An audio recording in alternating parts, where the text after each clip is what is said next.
Hello and welcome to Stretford, Paddock. My name is Joe and this is the watch-along. Europa League is here. FC Twente are in the house and so is Ronaldo Brown. How are you? I'm great. How are you? I'm very well, thank you. You just saw the last 2 or 3 seconds of a meal deal flying down my gullet there before we went live. Nathan Ellington back on the channel as well. Any Great sausage? To see you. How are you? Good to see you guys too. It's been a long time. Pulled beef, actually. Yeah, really good to have you back on. Sorry, just talking about the meal deal. That's disgusting. I won't be talking about anything like that anymore. Big game today. Well, actually, is it? That's the question. I want to start with you, Ronny.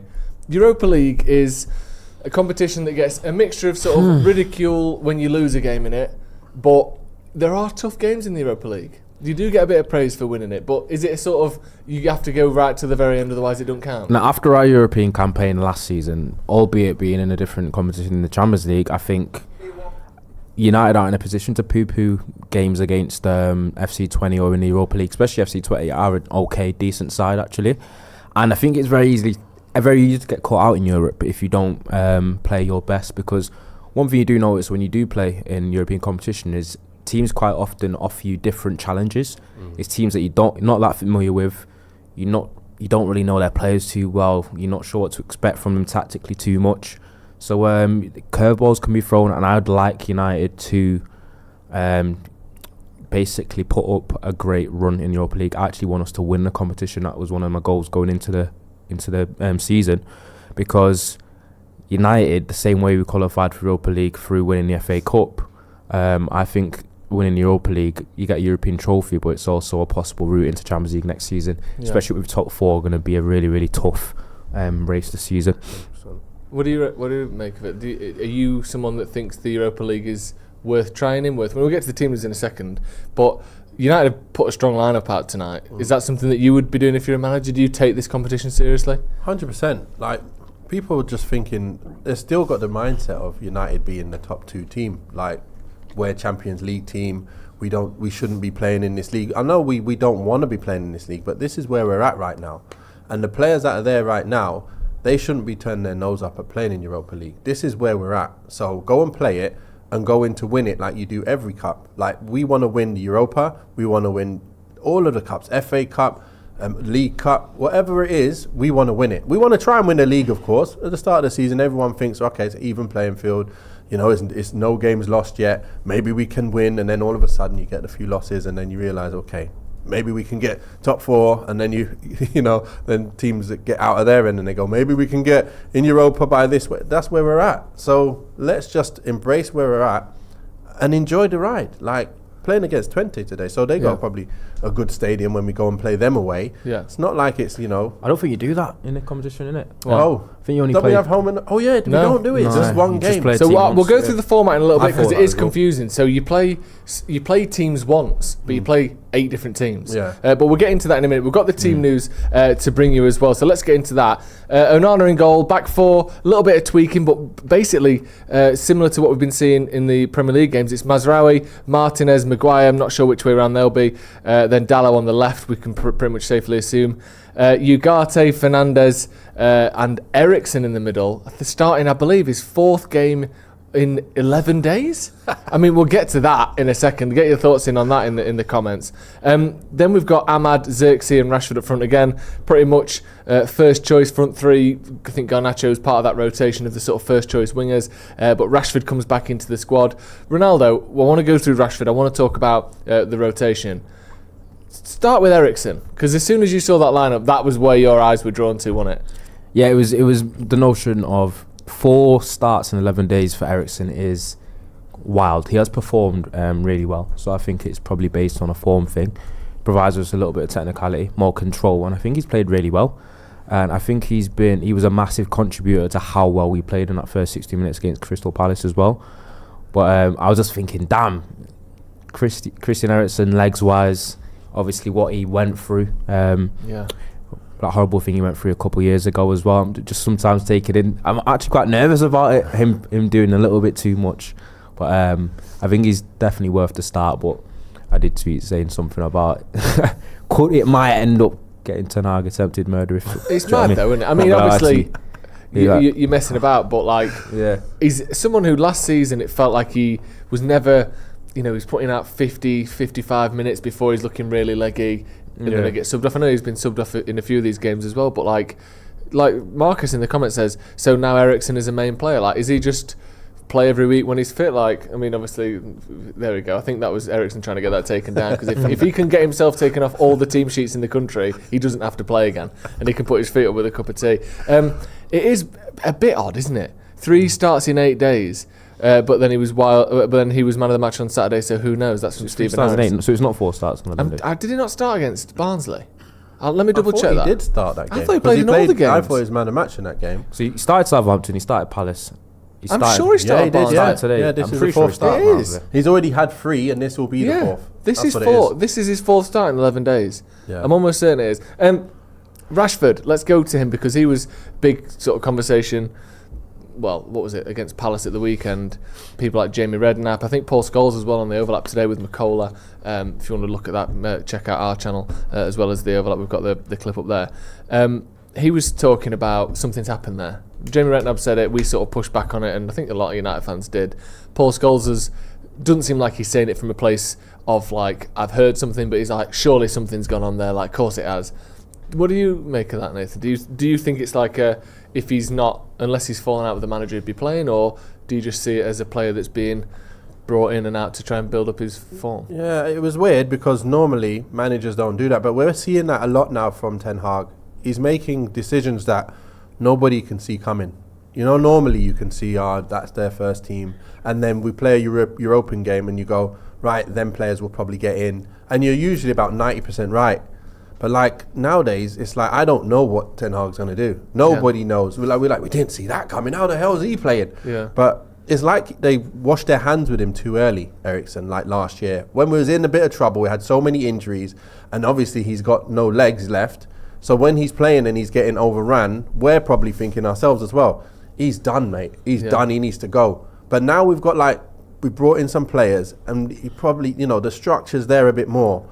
He might actually be able to play like he played the first season when he came. Yeah. We've seen that already. That's why he's man of the match, and he's done well. So. And he also had that injury as well, didn't he? Remember the ankle injury that he got? Was it Andy Carroll on it? Yeah, bad fat he did it, and he was out for 2 or 3 months, and it felt like sort of since then up until almost this season, he's never had that like sort of burst. I know he's not a quick player, but do you know that little like energy to him where he's picking it and finding a gap around the other side? Just the little movements seem to be off until now. He looks way better. He's gone through he's gone through such a huge, obviously, physical change. He went through something quite life-changing, but I mean, it doesn't really have much bearing now. But people forget that Eriksen in his prime was actually known as having one of the biggest engines in Europe. He was one of those players that he'd be topping charts. He's like Bruno Fernandes-esque. He was like topping charts for distance run. Eriksen was that type of player. He covers a lot of ground. I think there's been a couple of games for United where you'd be surprised if you looked at the metrics after that. Eriksen, it's just that he doesn't. It's the players that don't cover ground that quickly. Yeah. But they do cover a lot of it, and he's one of those players. But obviously, last couple of years when he does play, maybe that's match sharpness that he doesn't have. He does look leggy quite a lot. But then sometimes you don't know whether that's the system. Ten Hag plays a system that does demand a lot physically from midfield players, so it could be that as well. But also with Eriksen starting 4 games in a row, one thing I will say with sometimes performance-based selections are good, but I do think I've seen a pattern with Ten Hag since his arrival is as soon as something works for a game or two in terms of a personnel selection, he does stick with it, no matter what. And then until it goes wrong, then he changes. There's good bits in that, but there's also bad bits in that. But why did he take Rashi out then? Like, Rashi comes, he's it's the same with Ahmad, because even last season, Ahmad would have good performances and he would bench him in the next game. So I don't know. Yeah, that hurt. Maybe, he has done it a few times. He did it with McTominay, didn't he?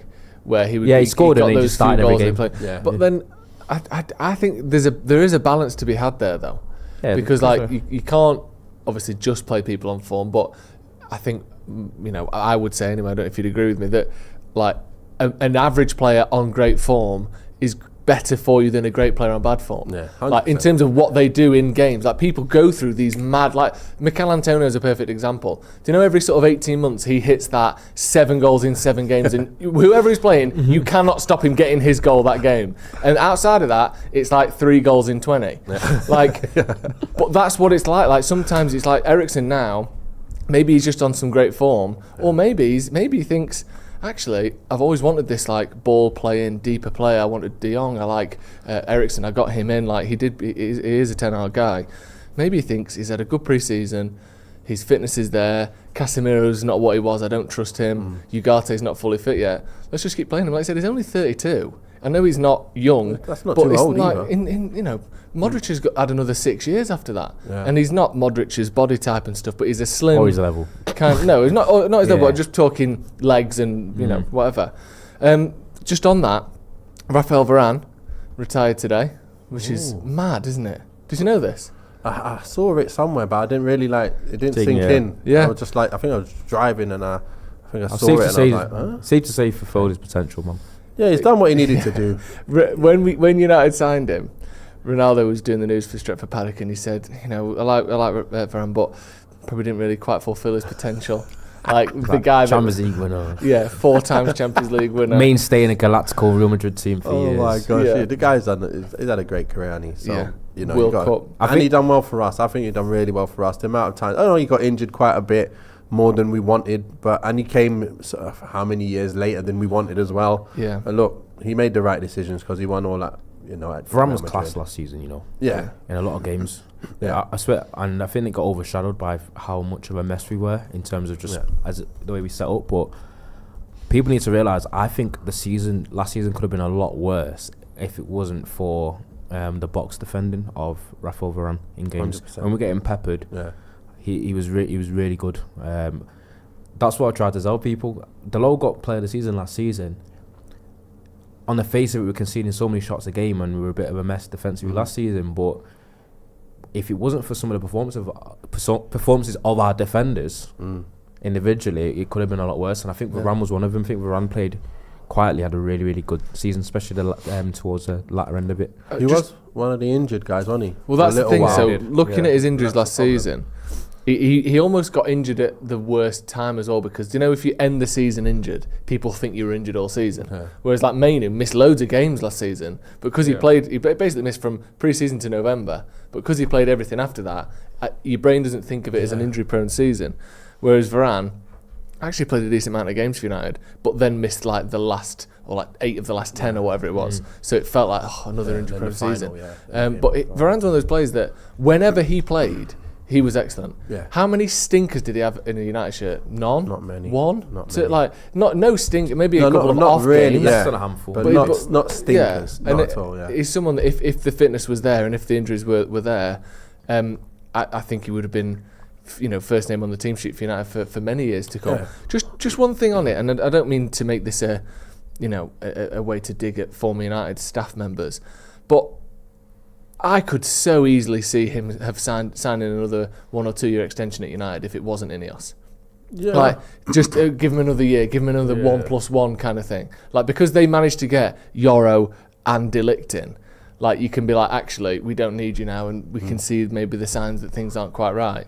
But I was thinking, like, he would definitely still be here if it was the old ownership, I think. I think so as well. He's done well enough. He's one of our better defenders, so you can't be looking to ship him out. There was other people we wanted to ship out. But the only thing with that, for me, is the amount of injuries, and he wasn't getting any younger. It's like he's getting to the stage where any exertion, he's just going to pull something. And that's what we kept starting to see. And although he was really good partnership with Martinez, I feel like it was time to go and make sure we go and get another player. And we've done a great job, to be fair. Get people in before you need to get people in. Yeah. That's why I criticise City for getting Gundogan, because I think they needed a chance to get in the new De Bruyne or the new Gundogan, and instead you've now got someone who's using their last legs and you haven't replaced him. Like, I think with Varane, if we'd have kept him, we could have easily kept him, and this injury might have happened, it might not, because things are different, aren't they? I think because in fairness to City, people forget they have that little young Argentinian kid from River Plate that he signed last year that's coming in January, Right. Claudio Echeverri, and I think he's an attacking midfielder. But Maybe they was looking into that. It's a Do you know what I risky mean? one, So, innit, to no, put it's- it on that. Yeah, but I think they've tried to address the whole I think with future thing. Yeah, that's Yeah. true. But I just think United have got players in who are a bit more proven, Yeah. De Ligt obviously is a proven player. Put your money where your mouth is, Joe. Say we're going to be better than City in a year or two. We Say are. it. That's We'll what you're finish alluding higher than them in the league.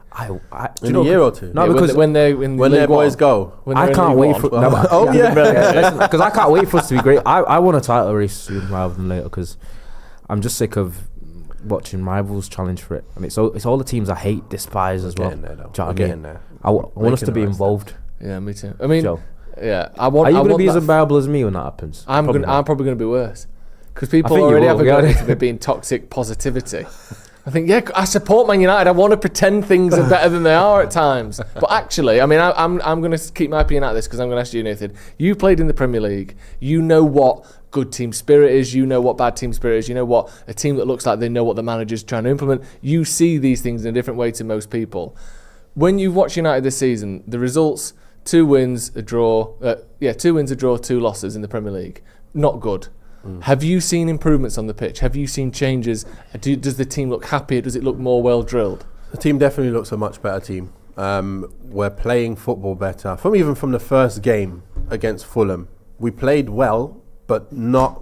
I felt like we were missing that little bit of sharpness. You know, when you have more pre-season games, and I was like, it's coming. I can see what they're trying to do, and I can see it's coming. But they were a little bit blunt. It's just what happens in your first game, like because we haven't played enough. And even the manager said, didn't he, we're not ready.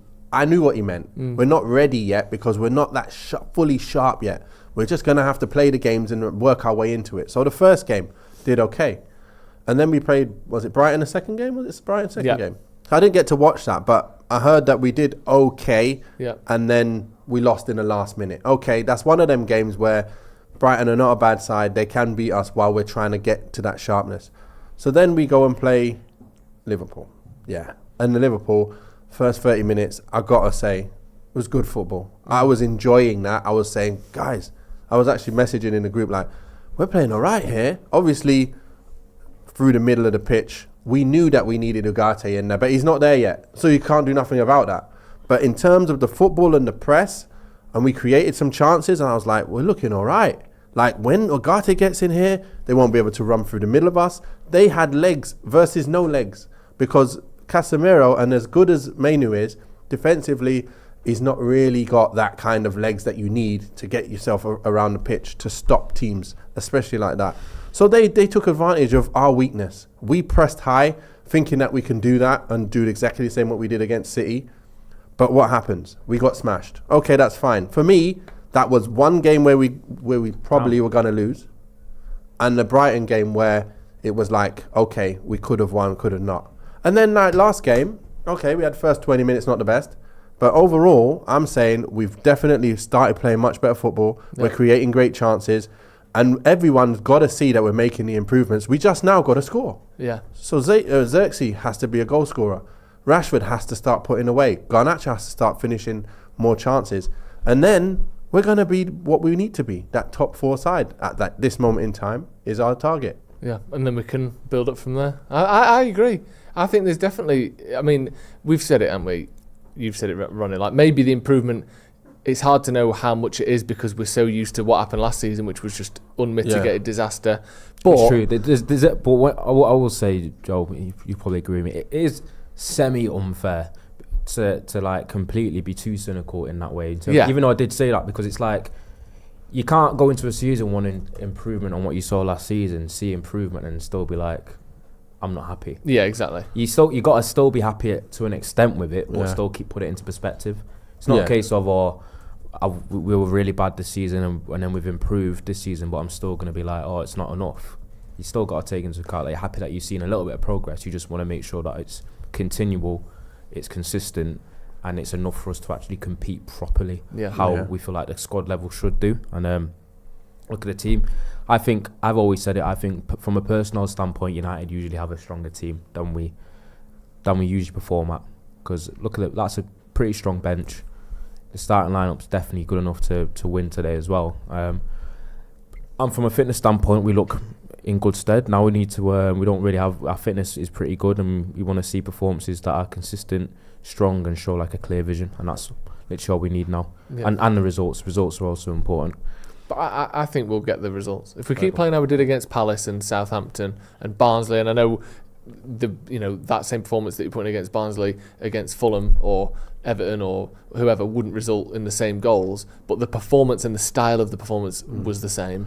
If we keep playing like we have in the last 3 games, I think we'll definitely be in that top 4 conversation. And then if you can add that little element of not just people like Rashford doing pretty good and Xerxes doing pretty well, but if they actually go up and beyond into that, like, wow, we're actually really confident mode, and then that, Rashford's getting 23 for 24 goals, Xerxes pushing 20 as well, then it could be a relatively comfortable top 4, but it's got to be steps at a time, hasn't it? And United have had basically, almost since the sort of end of the Carabao Cup, the year we won it, hasn't been good enough. Yeah. So now we have to sort of really push on, don't we? Weren't any of you guys surprised at how well we controlled the game against Palace, though? First half, we really controlled that. And we're going into that game thinking, is it going to be like last season? Are they going to rip us up? Yeah. Are they going to... They did have the best chances in the end, but first half, we were totally controlled. They didn't really have anything. Second half, they had clear-cut chances to score. They should have.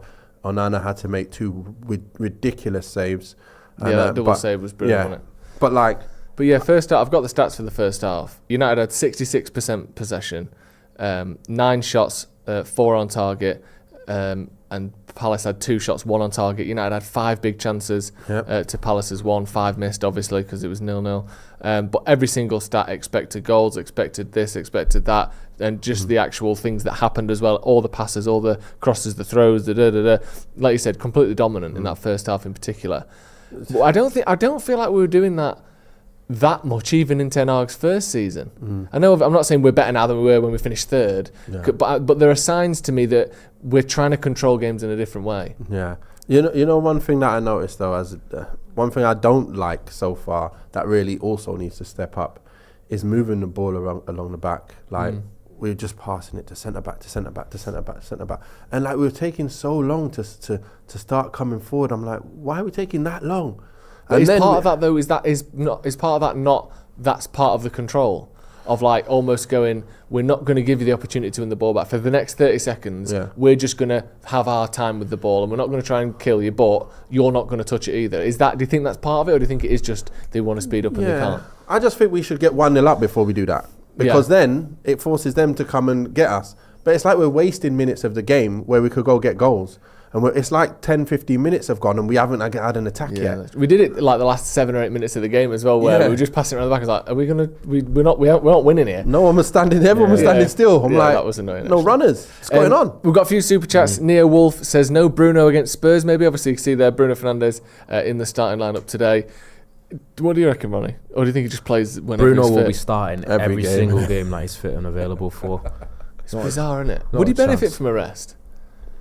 Do you think? Maybe, but I just don't think he's ever really going to get one. He got rest against Barnsley, didn't he? But which is a step in the right direction. Still played half an hour. But came on, got 2 assists, didn't he? The Barnsley game. He'll be starting against Tottenham. There's no way we're playing Tottenham at home with a big game as it is. It's a top 4 kind of, not decider, but it's one of them where you put a marker down.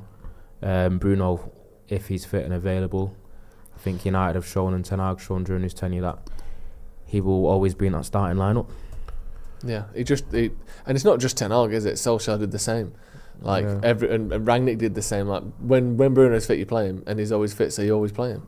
Yeah, but to be fair, look, we're looking at the squad now, and it's going to be very interesting because we've got players that can play in that position, and we don't want to be putting square pegs in round holes anymore. We've got a squad where Mount is going to need to play some games. Xerxes we probably want to see in the 10 as well. Maybe when Højlund goes up top, we don't want to maybe see Xerxes out of the squad, out of the team for that. He's linking up so well, it's like you can't not have that. It was so tremendous at the game. I was like, this is nice. It's like Berber, It's like Berbatov. It's been good having Xerxes, hasn't it? He's different, I like what I've seen, but just want to see the goals. I want to see when he got them chances. It's got to be ruthless, like a killer in front of goal. He's a bit laid back, and it's not there. That's not. I've not seen him shoot a ball yet with Venom. I've not seen him shoot any balls with Venom. He scored the first one with a good touch. The ball came across him. Probably hardest chance. But that one probably, But it's just one of the ones where you tap in the far corner. And it goes in. You're like, yes, I actually got a touch on it, and it went in. Yes. Did he really mean to put it right over there? You don't know, but that's what you do as a striker. But then you want to see the other ones. Yeah. Can you really smash the ball in the corners? Isn't it weird how, like, even at a professional level, so obviously Xerxes is maybe not in that top echelon of strikers, but he's sort of lurking around just below that. He's a professional playing for Man United, 40 million striker. And yet, even within that bracket, there are some players who just hit the ball so much cleaner than others. Like Xerxes obviously can hit the ball well and way harder and cleaner than I ever could. But you compare it to when Haaland hits the ball in. That something different is going on there, isn't it? It's mad that, like, did you notice that when you were playing that some players, even amongst professionals, like, what's he done there? Yeah. Really? Is anyone who stands out for you who could just absolutely... Chris Brunt. Really? Left winger. Oh, he was fantastic. One of the best left foots the Premier League's ever seen. Ping, ping everywhere. So wherever you want it, where do you want it? Bang, bang, bang. And he wasn't even like a top Premiership player, but like, look how good his left foot was. Yeah. Loads of players, man. Kevin Phillips finishing like a madman. Like one of the best. You just every shot in the bin, the top corners. You're doing finishing. Keeper's not touching any balls. It's mad. It's ridiculous. It's habits, that, innit? Yeah, even Earnshaw. The ones that do it. Yeah. Telling you, Robert man. Earnshaw. Sharp. Yeah. Sharp. Barkley's here, innit? It's so good. Names. Someone who I always well, thought could hit it, like even amongst the players he was with, was Louis Saha. Whenever he hit it, like sometimes it's gone in before your brain's worked out what's gone on. You're like, that's gone like 10 mile an hour faster than when even like a top striker hits it. Certain players just have an extra like ping to their shot, don't they? Which is mad. There's another one that you won't even remember the name. So he came from Arsenal, came to Ipswich, J. Emmanuel Thomas.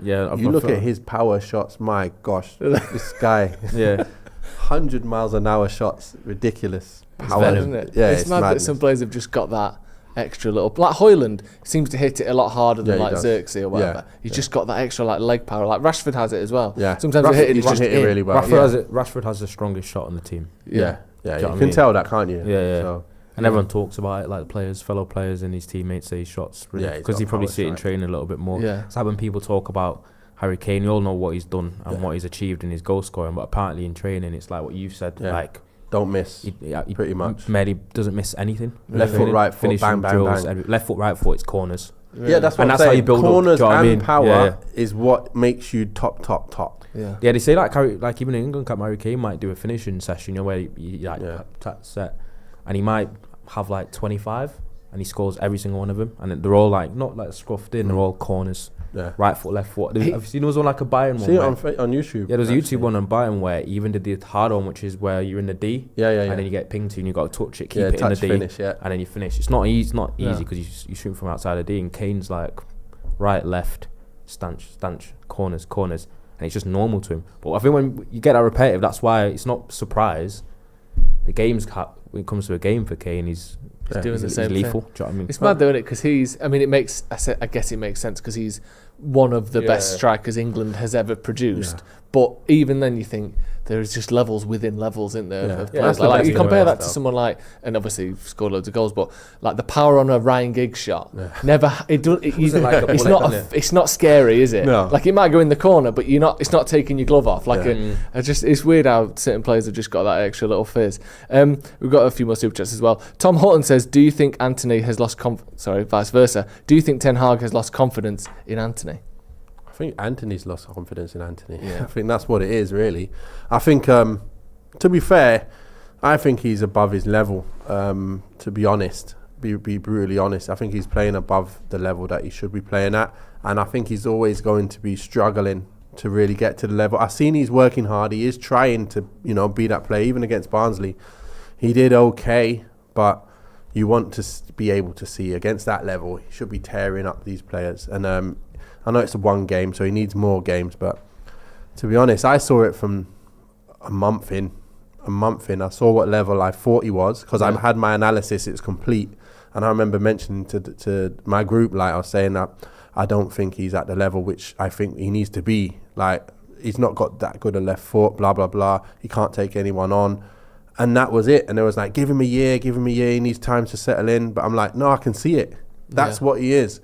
So I don't see him ever getting to that level. I just think he needs to move on and go to somewhere like Ajax again and kick on with his career in an area where he can handle it. Same like Maguire, you know what I mean? But Maguire's done okay now, so we can kind of keep him in the squad now. Yeah. But like for him to be a starter every week and us wanting to be in the top 3, top 2, I don't think Maguire can quite be that guy. Just because there's some limitations. Yeah. That you have to be able to do better than if you want to be in those levels. Yeah. You got to be able to mark 1-on-1 against the top strikers and like be up the pitch. And then you're left to play 1-on-1 with this guy. And if you can't do that more times than not, you can't be a Champions League, top Champions League defender. So that's the kind of thing I'm looking at going with Antony and with players like that. I don't think obviously Maguire's a lot better than Antony kind of level, but in terms of where we want to be, we need better than that. Yeah. You know what I mean? You just said there, danger man. Yeah, Stein. Just looking into FC Twente a little bit, he's an attacking midfielder. He's not even a striker, but he's been one of the best goal scorers and finishers, especially as a young lad. I think he's 22 in the last couple of seasons, and he's taking another step this season. I think he's got 7 might have 7 goals in 8 games this season already from attacking midfield. And by all accounts, talking to FC Twente fans, they've said he's not exactly someone that's massively eye-catching in terms of his dribbling and that, but he's very clever, good passing range. But he's one of those Lampard types that goes into the box, and when he does, he's deadly. He's just found it. He's just there. The ball's just he's one of the. Basically, he's a player that United can't afford to give chances to. Yeah, and especially our tendency to give that space between the penalty spot and the edge of the 18. Those cutbacks in there. We're awful at cutbacks usually. Otherwise, the ones that Eze put straight at the keeper last week. Yeah, he's popping in. He's like he's someone that United. He's their star man, so we need to be careful. And he's taken a leap this season. I think he scored 19 goals last season, and he's already got 7 this. What's he doing not in kit? What's he doing not getting warmed up? I think this must have been before, but he walked out with him in like a little bit superstar treatment. Yeah, it must be that was before, because we cut back to the live now and they're all warming up on the pitch, whereas it was all empty before. But yeah, he seems to be their sort of main guy, doesn't he? We've got a few super chats. Sam Stewart says, who would win in a fight, Fred or Fellaini? I've got to go height and size in Fellaini there. Surely. Maybe Fred to be too fast to hit him and run around. Yeah. Well, he's getting like tied around his ankles like Gulliver's Travels, tipping him over. Yeah, he's the top scorer in the Eredivisie so far, Sam Stein, like you said. But yeah, I mean, surely Fellaini wins that fight if they had to fight. Surely. He catches him once and it's down, isn't it? I tell people, weight classes, size doesn't always matter, but there's weight classes for a reason. Yeah, definitely. It's like the Joshua. If we're talking about Anthony Joshua, Anthony Joshua obviously got knocked out by Dubois. Did you watch that? Yeah, I watched it. Yeah, I watched it. And he's obviously, what happens when you're a boxer, especially heavyweight, and then you get knocked out, you get clowned on social media. Yeah. For days and just memed. And I'm thinking, imagine being a heavyweight boxer like Anthony Joshua, and you get knocked out, and you are getting mocked and ridiculed by 99.9% of the population that you would absolutely knock the hell out. But it's not even 99.9%. For all intents and purposes, it's 100%. Like, it's everybody. There's so many nines after that 99, but like there's about 40 people in the world who could beat him up. Like that's it. It's mad.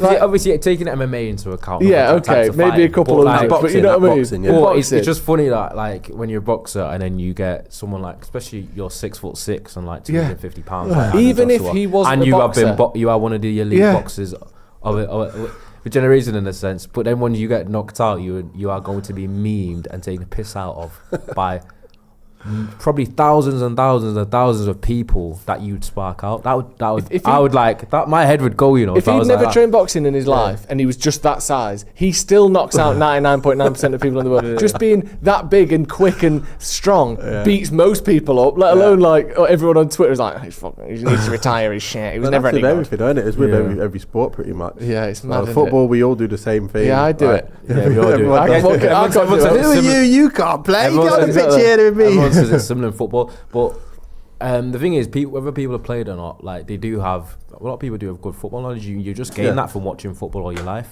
so you can't discount fans for what they think. Obviously, there's an added extra element of perspective that people that have been in the game at a high level have that they won't have. Yeah, but they'll still know enough. Yeah, do you know what I mean? So like when that football, but the thing is with professional footballers, they do have that mentality of what the fans know. Yeah, they do have that. Sometimes you know what I do it a lot myself. To be fair, so, in my group, I'm always getting mad. I'm thinking, how could certain things we talk about, and it's fine to have an opinion on, like a different of opinion. But then when you say stuff and they're like, what are you talking about? And I'm like, that's just normal. Like, that's just normal stuff. How can you tell me what am I talking about? Yeah. Like, you're talking nonsense. Like, you need put your the ball head there. checked. I'm like, Yeah. huh? On something like this? What's wrong with you guys? Like, you can, you know what I mean? It's just weird at times. But It's weird, isn't it? Because football's one of the few, let's say football, but sport generally. Like, if there was a scientist who came and sat in here now who'd worked on astrophysics their whole life, and they sat here and I went, black hole's a load of shit, mate.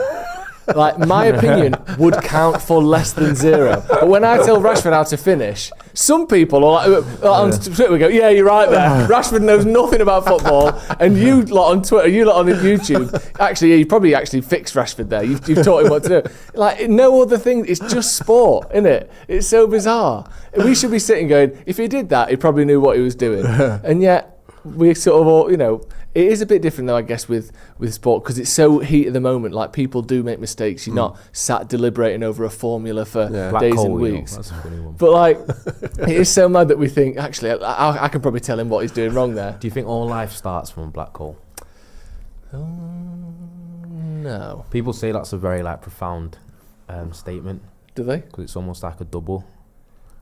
Go on, explain that a bit more for me. I remember reading it once. Saying. Like, you know, like people think spiritually, you think black hole obviously is how life starts like galaxies, but then also like black holes, as in the first woman. Very nice. Oh, I get it now. I get it. It's a little human and universe. Kind of. Really nice, that. That's probably a nice opening child line for a certain type of person, that, isn't it?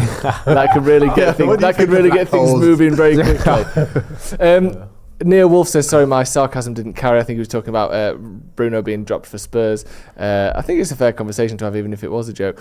Samuel Whitcomb says, nice to see Rashford and Ten Hag have made up. Shame that obviously means that Ten Hag hates Garnacho now. Yeah, that is a shame, isn't it? Obviously, he hated Rashford at the weekend. He must hate Garnacho now. He has spoke about that, actually.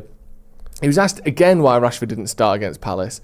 He said, I have to think of Garnacho, who is also at the best form up from the left. He has more assists and goals from there than anyone. It's a weird that we sort of like, obviously it's not just goals and assists. I know that's what wins you games fundamentally, but form and etc. is a lot more than just that. But it is weird that there was so much made of Rashford not playing when the person who was playing ahead of him has had more output this season. I know, not that he'd been dropped, but just like rotating those surely was understandable. Like, I think that's what you should do. The best player should be playing. That's why I was saying take Rashford out. It wasn't because I don't like Rashford. We all like Rashford and want him to do well. But if Garnacho's killing it, you just got to start him, don't you? Yeah. But then if you persevere and then Rashford starts killing it, then you don't take him out. It's just a weird one. So it's just one of them things. And I'm just happy that Ahmad's getting his games. And he's getting his game time. And he's got, I want to see a few more goals. But the football that he's doing, the passing and movement that he's got, it brings a lot to our game, and it helps the rest of the team be what we are at the moment. That's why Xerxes playing. He's bringing us something different. And Garnacho, he brings the running. Like, when nothing's happening, Garnacho he goes long. And that's what I want to see Rashford doing today. When there's nothing on, is Rashford going to go long now? Or is he just going to stand there and be in the same, that left side pocket, waiting for the ball, get it, pass it back and stay? Can you pass it back and move? That's what I'll be telling him. Go. Yeah. Take the guy with you, and then if you're going to go offside, now come back and get it. And then start playing cat and mouse more. He doesn't play cat and mouse enough. And that would really change his game. How many times as well you talk about Garnacho's running? Already this season, have we seen Garnacho like pretty much one-on-one with the keeper? 4 or 5 times? Yeah. Like, it happened multiple times against Barnsley. It happened against Palace right early on. I was watching the game back the other day. Forgot about that one where he's just one-on-one with Henderson and he hits it across goal. He's got a man coming in on him, but hits it across goal. Good save from Henderson. Left foot. He had the open shot where him and Rashford were both through against Fulham that he missed. But like, Garnacho just finds himself in that position because those runs in behind are so well timed, and with Eriksen in there as well, you've got people who can find him. Just needs to get that finished, doesn't he? Like, be more clinical in that finish, and he'll be playing every week, and scoring every week and getting 20. There's still an argument about whether he's better when he starts or better when he comes on, because he makes such an impact and he's so. He plays. Obviously, he's got an electricity to his game. He's very energetic. He's got that kind of relentlessness and persistence that not every player has, and it means that whether he's having a good game or not. I think Garnacho's one of them players where he's always dangerous still. Yeah.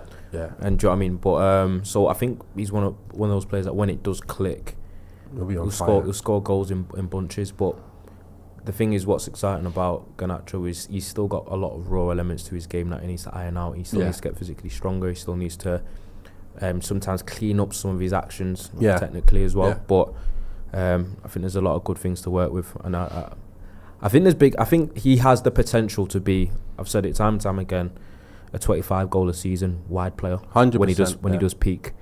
And this is the thing with him, isn't it? It's like even at the way he is now, and he's got so much to work on, he's an absolute danger, like to everyone. Like the continuous running, and even when he makes mistakes, he doesn't care. He's going again. I'm going again. Goldfish. I'm going to go again. Yeah. Oh, what? Did they even have a shot? Did they even have a one-on-one? Who cares? The next one. What's the next one? That's what he's all Vinicius about. has that. Yeah. Vinicius Junior is a player that springs to mind. Obviously, probably a few levels above Garnacho at the moment, but 100%. They have that similar kind of goldfish mentality where they could have run out of fullback 5 times and got tackled every time. The ball comes from again, he's gone again. Let's go. Do you know what I mean? Let's go. You know what I mean? So I just want. Do you think that's something that Rashford lacks a little bit? Yeah. Where he can get sort of put off a bit at times. Yeah, there's a lot of wingers like that. I feel like I was similar when I played. Like sometimes you can be a bit of a confidence and momentum player. I think I get sparked more about if I'm having the better of a fullback. Yeah, and I think Rashford's the same. I think once Rashford beats his fullback once or twice, he smells blood almost. Yeah. Do you know what I mean? But whereas the opposite of that, though. Whereas the opposite is that is the Upamecano for Bayern last season. I felt like Garnacho and Rashford, he just sort of put him away a little bit just because he's got that pace and stuff. Sometimes you think Kyle Walker's another way. Sometimes he'll go for him. He had a chance. He won't do it again. He had a chance to take Konate on early in the season, and pass the ball back, and everyone groaned, and the Old Trafford groaned. Was that Trent?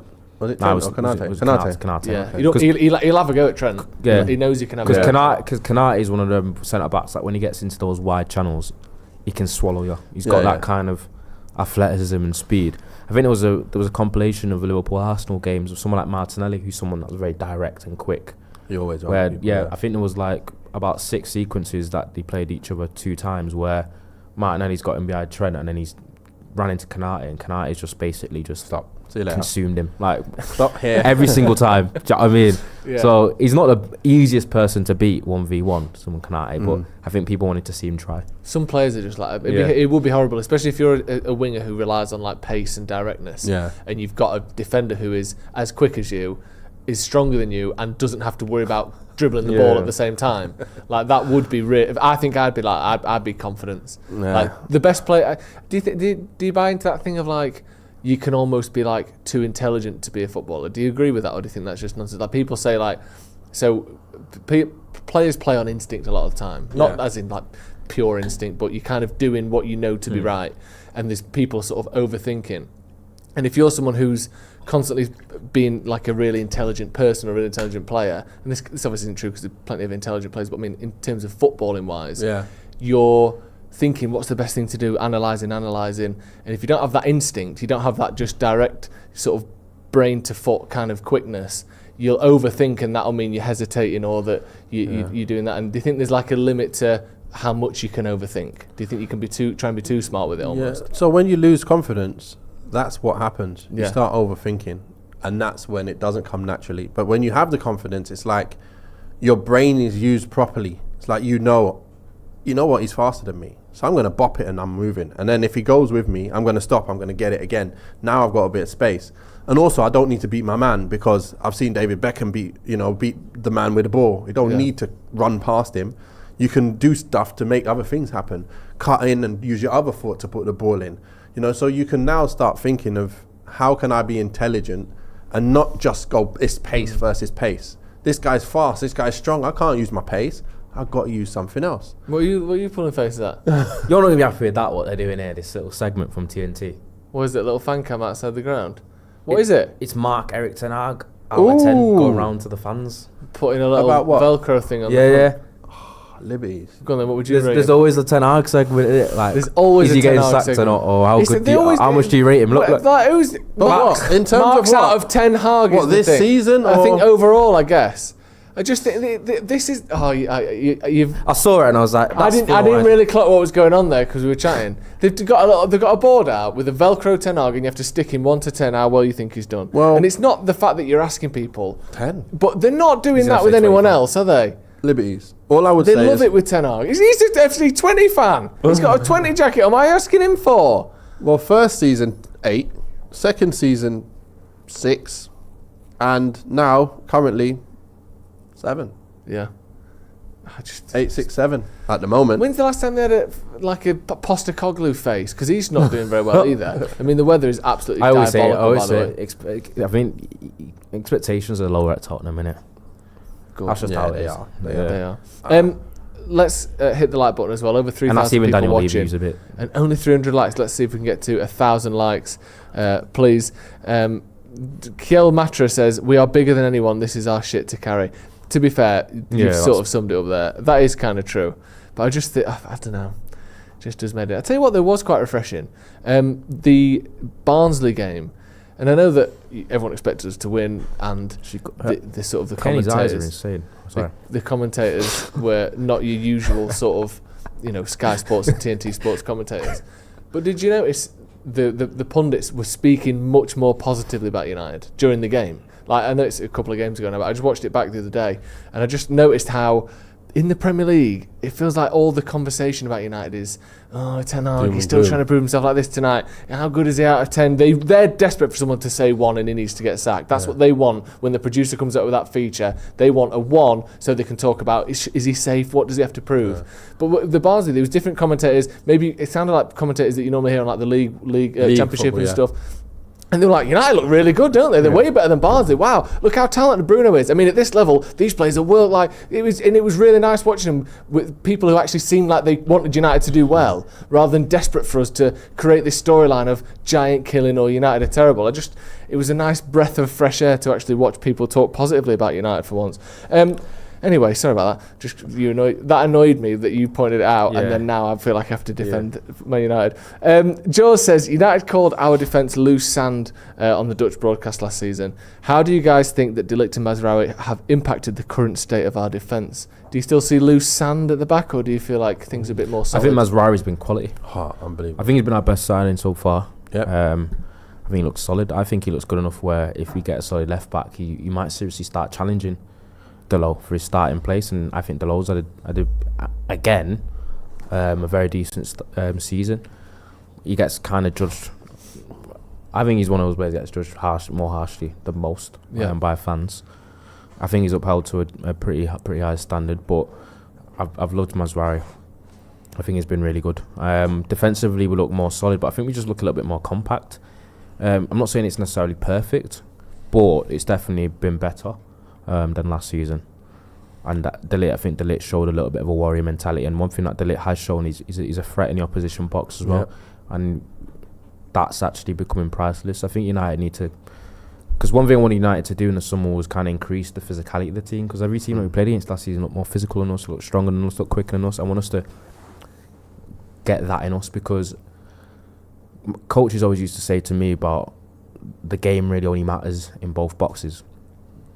And I think the margins are that small in the Premier League now that if United can get stronger and probably get a few aerial threats, we can start nicking games more and winning games more with our set pieces.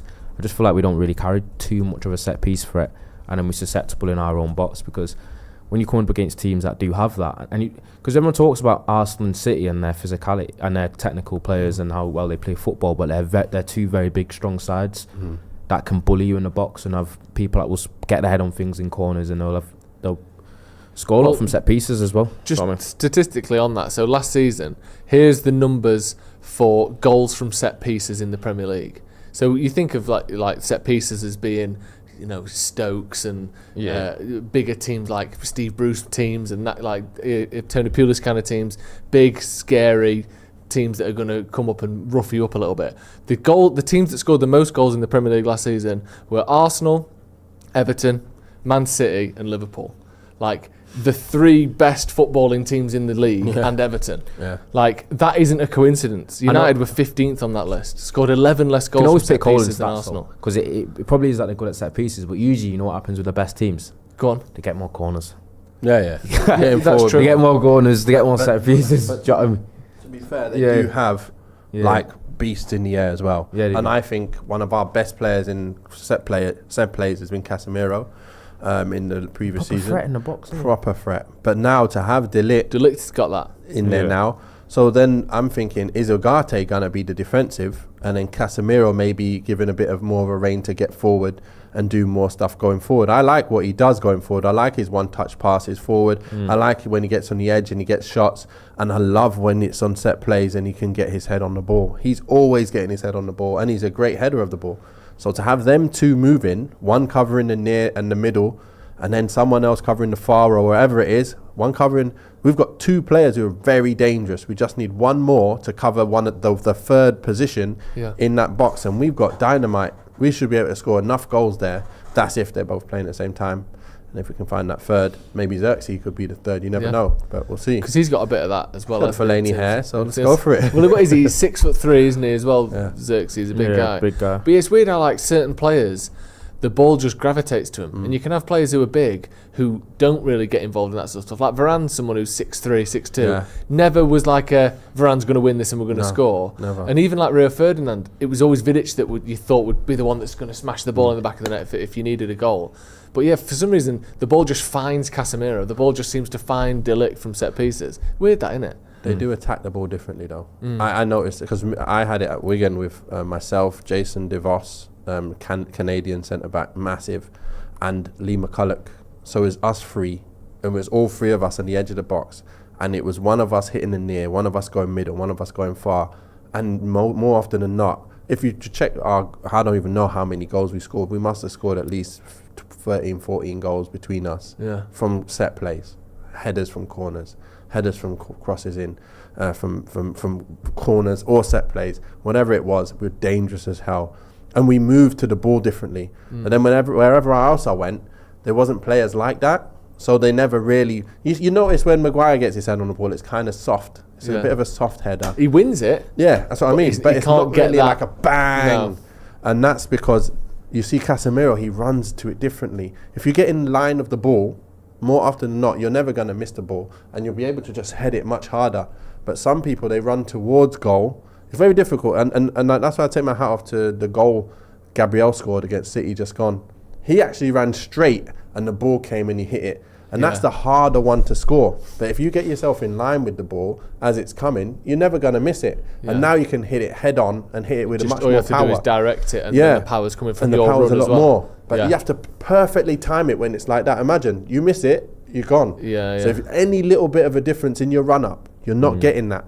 So it's just one of them things. It is weird, and it's certain players just seem to have that, and the aggression as well. Yeah. Like, I'm going to go over, through, I'm going to get punched by 2 fists in the face by the keeper. Like, I'm getting that ball. Some players just have that, don't they? Yeah. And it's good to have a handful of players in there. Gabriel definitely is it for Arsenal. It's always good to see that. Ronnie, I've got a couple of questions for you. Okay? Yeah, I'm ready. You ready? Steady. Go. How much do you value this game over the Tottenham game?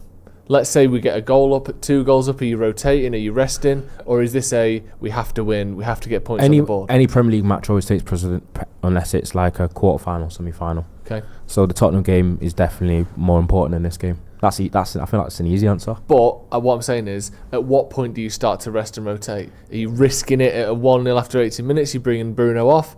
Or is it we have to be getting 3-4 goals up? I think you can't think too far ahead. I don't have any pre-planned subs, any pre-planned kind of selections, even going into Tottenham. I think it needs to be a case of United squad now is big enough and the fitness is there enough where we take every game as it comes. We've got FC Twente today. We do what is needed today to win the game, and then after the game's won or whatever the result is, then you start thinking like the Tottenham game. Okay. I think that's just how it should be. We should just take every game as it comes, really. It feels like in the last few years, literally like 3 or 4 years, maybe post-COVID, there seems to be a bit of a spate of managers playing their full-strength team almost every game.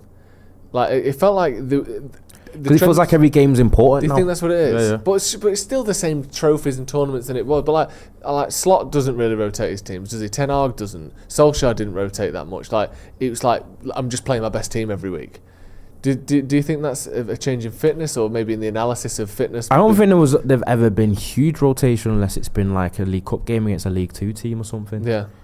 I think there's always been a case of if there's changes, it's only like 2 or 3. But I don't know. I think nowadays results matter that much. The scrutiny, the pressure at that level. Yeah. And a lot of coaching and managing, they just have players that they kind of value more than the others, players that they trust more than others, and they don't like to deviate away too much from that. Was it FC Twente that McLaren managed when he won the league? It was, wasn't it? And also I think he played like over 200 games there, didn't he? Ten Hag did. He played 2 spells there. He ended his career there and played earlier in his career as well, Ten Hag. So got to be no sentiment today though. No, absolutely not. Speaking of the Dutch contingent at United, Joe C with the super chat, who's been a member for 45 months as well, which is fantastic, mate. If you want to test your Dutch, go through 20 starting lineup. I think that looks like a Dutch classroom. I will. It looks great. I mean, I do like the way Dutch words are written. I like extra J's. There's a lot of N's, a lot of J's. I like Van der. You give me a warm feeling of Van Persie and Van Nistelrooy. I love it.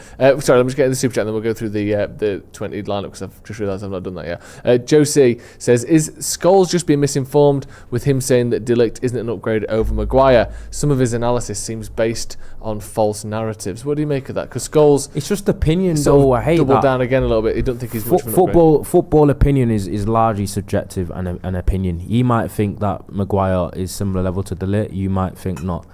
What I don't get is when people get really like parasocial and get really upset and personal when someone else has a different opinion when it comes to football. I don't think it's that. Like you cannot say to someone about their opinion, you thinking that Maguire is De Ligt's not a huge upgrade on Maguire is a false narrative. I feel like it's just. I think what he meant is that in particular there was that thing that was going around, wasn't there, about De Ligt lost his place in the Bayern squad when Dyer turned up. He got dropped for Dyer, which wasn't really true because they played a lot together. Maybe that's what means by maybe that narratives. is true because Scholes has mentioned that before, and maybe that's what he's run with. But I don't know. I think De Ligt is an upgrade on Maguire, but obviously Scholes might think it's an upgrade, but he might think it's not a big one. Is that the point he's making? Well, he said on the overlap. He said. Ten Hag couldn't wait to drop Maguire for De Ligt, and then Mikola said, "Yeah, me too," like agreeing. And then he's like, "Yeah, but I'm not sure he's that much of an upgrade over Maguire. Like, who's he played so far, kind of thing." Talking about De Ligt. Yeah, I think it's only been a couple games. So, based on the couple games, obviously the first game was Liverpool, and we got whooped. So he might look at it and go, "Yeah, but if Maguire was playing, we would have probably lost exactly the same." It's not like if Maguire was playing, we would have lost by more goals. But the thing is, the whole team needs to be a team. Yeah. First of all, we need to have that Ugarte in there. And I think we're definitely a better at the back with De Ligt in there without the midfield legs than if you had Maguire in there without the midfield legs, if you get what I mean. Because you need what they had, the amount of last-ditch challenges they had, the amount of times where they were called upon to defend 1v1, it was a lot of times. Yeah. And even there's another game as well where they were called upon to defend a lot more.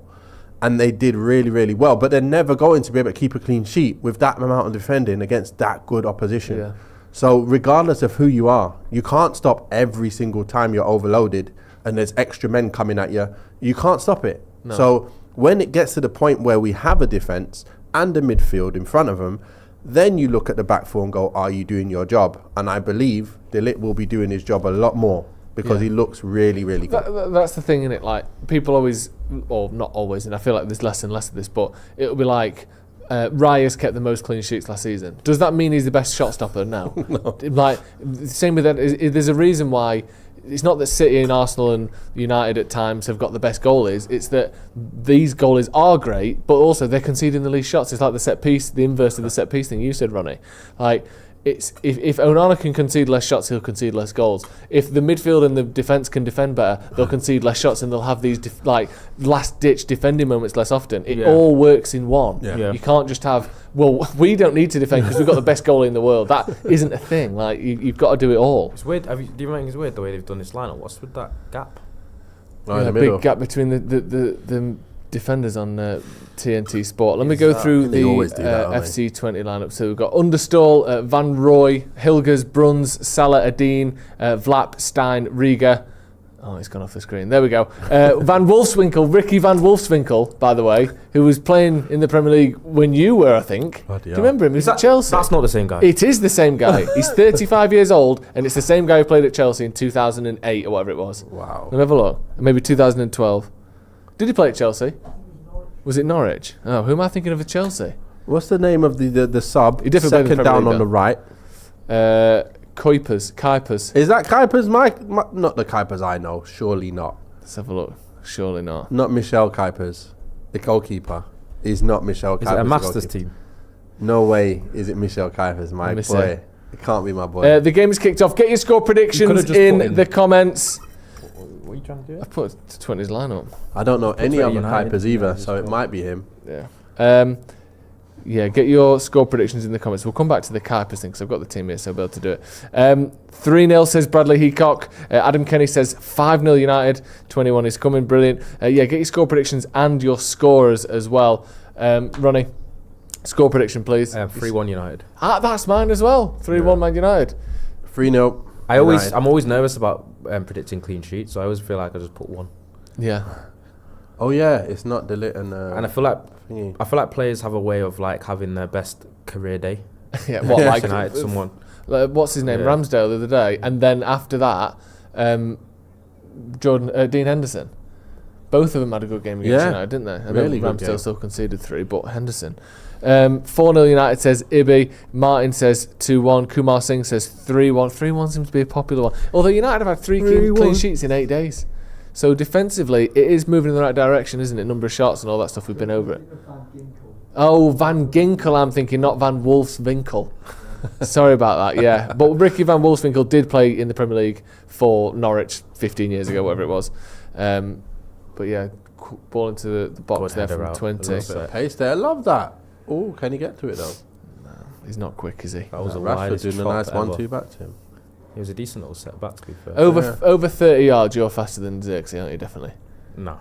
You don't think? These players are quick, man. I know, but they're not. He's not running 100 metres in 8 seconds, is he? You're quick. Maybe back in when I played properly, but I'm not as quick, because even I'm slower now than I used to be. Oh yeah.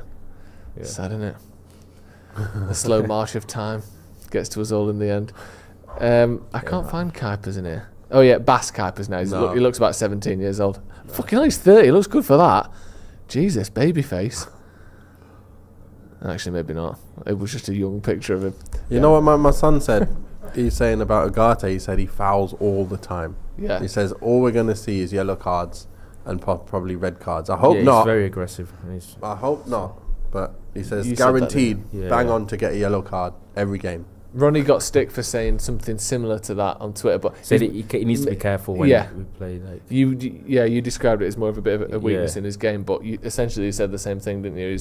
He loves. But I tell you what, though, those players that have loads of tackles and interceptions often do have loads of fouls because he'll pride himself on how many like 1-to-1s and. Unlucky.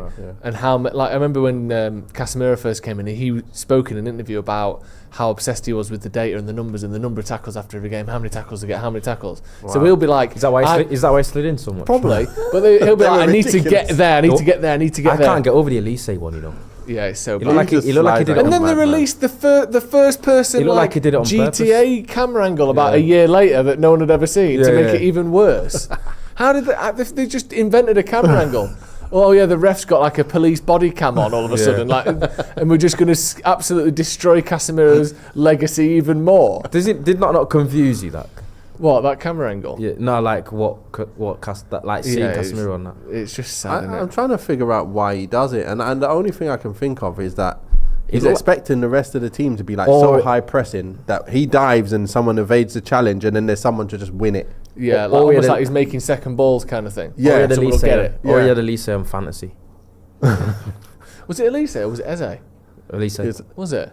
Wait a minute. Elise. Last year you're talking about. He's like making a case for like going into that world class section. I thought it was Eze. At Bayern so far. Doing well, isn't he? Yeah, he's got with two goals in back-to-back games or something. 2 braces? Yeah, I think so. Yeah, the way you worded that, I was like, wait, two goals in back-to-back games, yeah. No, 2 braces, I think it was, in a row. It's not bad. Yeah. Not bad at all. Yeah, he's a good player. And there's a lot of players like that where you put them in a top team and they just fill that gap that you expect them to. Good turn. Nice turn. See, like, Ugarte there, that's my worry for him as well, is the speed. That position, we saw Casemiro getting skinned there. I know you probably won't against Twente as much, but what is he like under real pressure against top teams? Because even like someone like Brentford, even, do you know who just got a horrible press to play against? Like, will he have that sort of speed on the ball? But I hope so. I hope he'd just be like a better Fred. Like, it's weird, but as long as he's like Fred in terms of the running around side, and then he looks already like he's obviously better on the ball. So as long as he's got that, I think he'll be good enough. What do you make of this, Ronny? We're seeing it again here. Dalot playing as almost like a inverted number 6, kind of on the ball, turning, playing as that number 6. Did it against Palace, didn't he? Really, obviously. With Thingy pushing on as well. He's got the quality to do that. Who's that, Rashford? Yeah, Rashford beat the winger skinning. easy. Dalot's come out as well. Go on, Rashford. What you got? Unlucky. No, I don't mind it. Well, I want to see a little bit more quality though in that when you get in. Surprising at a foul because in Europe things are fouls a lot more, aren't they? Yeah, they are. Oh! I thought that was just going to pop back to him there. Yeah, Ricky Van Wolfswinkel played for Norwich in 2013. Same guy. Back in the day, that. He's one of those players. You look at his career. He's got a decent goal scoring record, you know. Like, other than Norwich. So he had a bad run, Norwich, St Etienne and Betis. But other than that, he's getting like a goal every 2 games, a goal every 3 games. Why did TNT do that? What? They always show like replays of something really innocuous and you miss like 20 seconds of the game. 20 seconds of the game. Ricky Van Wolfswinkel's closing in on 200 career goals. Really? That is good going, that, isn't That it? is, It doesn't matter who. He's playing for top teams as well, you know, teams in the top division. It's not bad at all. 200 goals is good stuff, that. Come on, lads. Bad touch. Foul's coming. Ah, that's a lot of pace. 20 in the box. Mazraoui do well there. Good well to recover. Get back,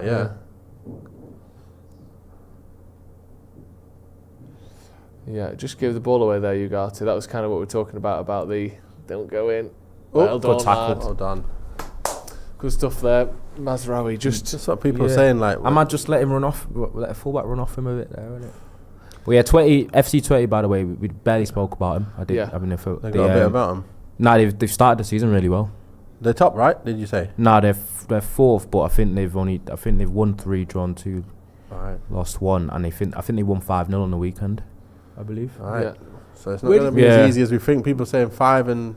Where do you think they'd be if they were Premier League, in the English league? Do you think they'd be Premier League? Do you think it'd be sort of yo-yo? It's so hard to say it, innit? Let's have a look and see how they play. It's just I always just have the thing about Europe when you're in Europa League or Champions League. I think most teams have at least okay. Yeah, that's oh crazy. My God. Dalot, that's crazy. Cruyff back there. That was ridiculous from Dalot there. And they almost scored 20 there. I think they just flicked the outside of the post. Yeah. Dalot, what are you doing? Absolute suicide bit of skill there from Dalot. It's complacent, that. My gosh. It's a good ball in as well. It's a nice finish as well, that. Just not enough on it. That's that chance that, well, not exactly. Did he get 2 on that? Did he save it?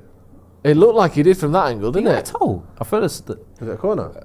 That's a great save if it is. To be It is. honest, It's a corner. He saved it. It is. Pressing, he's Is it getting ready to not? press. Oh, God, I thought it was But corner. like... It looked like it, didn't it? Usually what I expected when the game came back on would be like we was in their half, because that's what usually happens with TNT with their highlight. Like with those, it's like they replayed the block before, and then when the game came up, we had a throw in the final third, and I was like, yeah, where's that last 10 seconds of game? They always miss at least 10 seconds for some reason. Yeah, it's weird. It's a tough job doing it, but it does feel like when you're watching TNT, there's those extra minutes where the camera's just pointing at Ten Hag, and you've missed like 2 corners or something. You can, you hear that.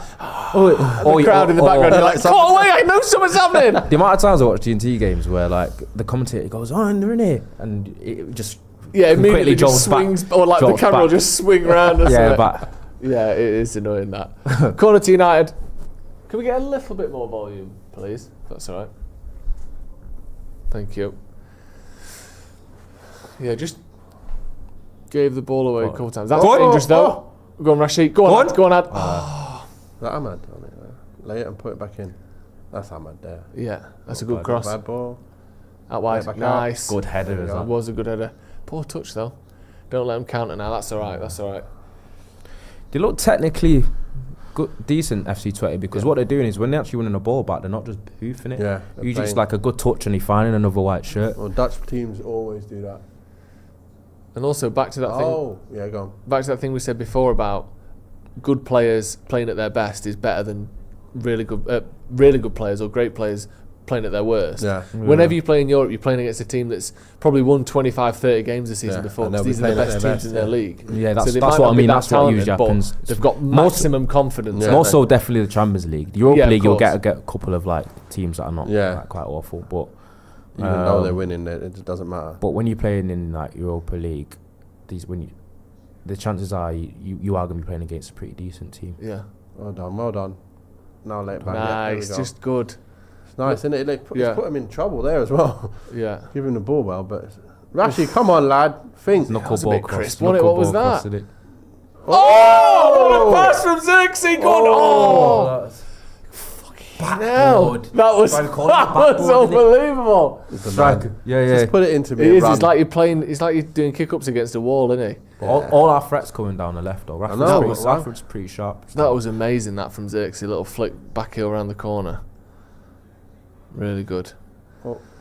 See, even that pass into him, though, isn't it? It's a bit loose. Yeah. Trying to do everything for him. It's like he's a new Fellaini, isn't he? Well, better than that. But still. That's fantastic. That just a little bit too much on it. It's a decent cross. No one was really. Yeah, it should be someone running across. But it is Xerxes. That's the problem. He can't be everywhere, can he? I'd like to see that tandem grow though between them two, because Rashford usually played better with the likes of a player like that. With Martial. Yeah, you need that little link-up play. Yeah, like Cavani and Martial and. Cavani's less so. Cavani's more get out there in a box. Cavani don't mind linking up a bit more than like Lukaku or Ronaldo. But I mean the types that are more like that's their like best. Oh right, yeah. Cavani was just like a ruthless finisher whose in-box movement was tremendous. His in-box movement was so good. So good. All right, Rashi. All right. Let's see your end product. That's all I want to see of you, because you're looking much more lively now. He is. Oh yes. Skinny. Oh yes. He got so excited by skinning him. He just the 5-yard pass wasn't there. Don't mind that. That's a good play from them. That's what you mean. Just they don't panic in possession. No. When he get it back. They're comfortable in possession. These Dutch teams. That's a poor ball though. Time, relax. Right, get it up now. Glad he didn't try and control that. We looked like we were in a bit of trouble. Because there was a bit of space there. Yeah. Do you think Onana didn't call for it, or Maguire ignored him, or? I think he probably just decided he's going to take it. Yeah. I'm having it. I don't need you. There we go. Drop. Go. I hope Mazraoui don't get injured. His record's not been good the last couple of years. Oh yeah, you're right. That worries me. That's an audacious, weak foot, little 10-yard dink over their striker from Onana there. I mean, doesn't mess about that guy. The way he did it, good set. That's really nice, isn't it? Yeah. The way he did it, Onana, he didn't even look like he was worried at all. But what he did then was so difficult to do. Ref, foul. That's ref, surely.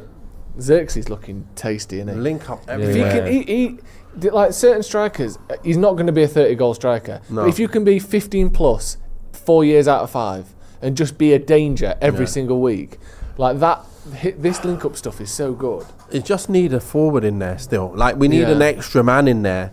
And where's it going to come from? Is Bruno going to be out and then him in the hole? People call him for the 4-4-2. Him and Højlund. You and Højlund, maybe drop Bruno a little bit. I don't know what you do, but you've somehow got to get Xerxes still in there. and then you've got to have a killer in the box as well. Could it be Rashford? I'd like It to can see. be. I off the think it left? can be. I'd like to see a 4-4-2 at some point where Bruno plays in the pivot, maybe against like a bit of a team lesser. Come on, Bruno. Don't let him get out here. Stop him. Nice, not bad.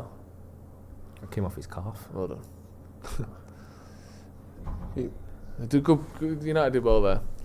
Yeah, we're looking 20 comfortable. Yeah. Well, notice I think BDs, but I think FC Twente they do carry a little bit of a threat if we're a bit loose. Yeah, do you know what I mean? Let's hope we're not loose, because we're looking like we've got players that shouldn't be leaving places open, like the midfield now. Good run. Agate's playing, so we should hope that he does his job, Yeah. and the back four should be able to do their job. So Like winning this. There you go. shouldn't have no problems. So United's press has got so much better in the last few months. Like, I know we don't want to give loads of credit for stuff, but the amount of times we win the ball in that scenario now compared to like 2 years ago or whatever. They'll be running at us all day long. Yeah, it's 2 years ago. I mean, like I mean, 6 like, months. Last year. but I mean, Last like, season. since Ten Hag got Yeah. here, I mean, overall, Yeah. because United didn't really, we would push and we'd press, but we didn't have that same like strictness that was as consistent as it is. Great ball. Oh, Who's that?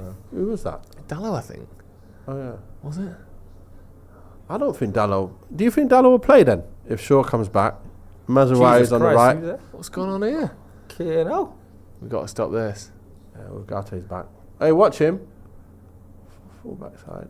Overlap. You go with him, Mazurai. Oh, that's a good ball as well. When everyone's fit at fullback, who do you think starts? I think Shaw and Mazurai. Do you? I think so. I think then- Dalot, it'll be not unfair, but he's going to have to come out. Do you think this inverted fullback thing? Shaw can't come straight back in. I don't think. But let's say he's No, but fully, he's fully fit. fit and back in and back on it, played for 10 games. He's going to be playing, surely. Really? He's not going to be not playing ahead of a right back at left back. They might rotate a bit. Mazraoui and Dalot, but Yeah, but I think that's going to happen anyway. I think Yeah. Mazurai, and Dalot, they're the ones who rotate. Like in this kind of game, you give Dalot a game, and then the league Good game, block. you're going to give Mazurai a game. good block. Now play out what we got. That's a good ball. Oh, what a grass cutter go, as well. go. This guy, man. Okay, I'll sprint Look at him, to Jesus. pick up the speed. Yeah. Cut in now. Oh, just where you need him to have the touch and turn. The touch was so close, wasn't it? It's nice though. Yeah, Finding it him a was. lot. Rashford's looking He looks sharp. Deep. dangerous, isn't he?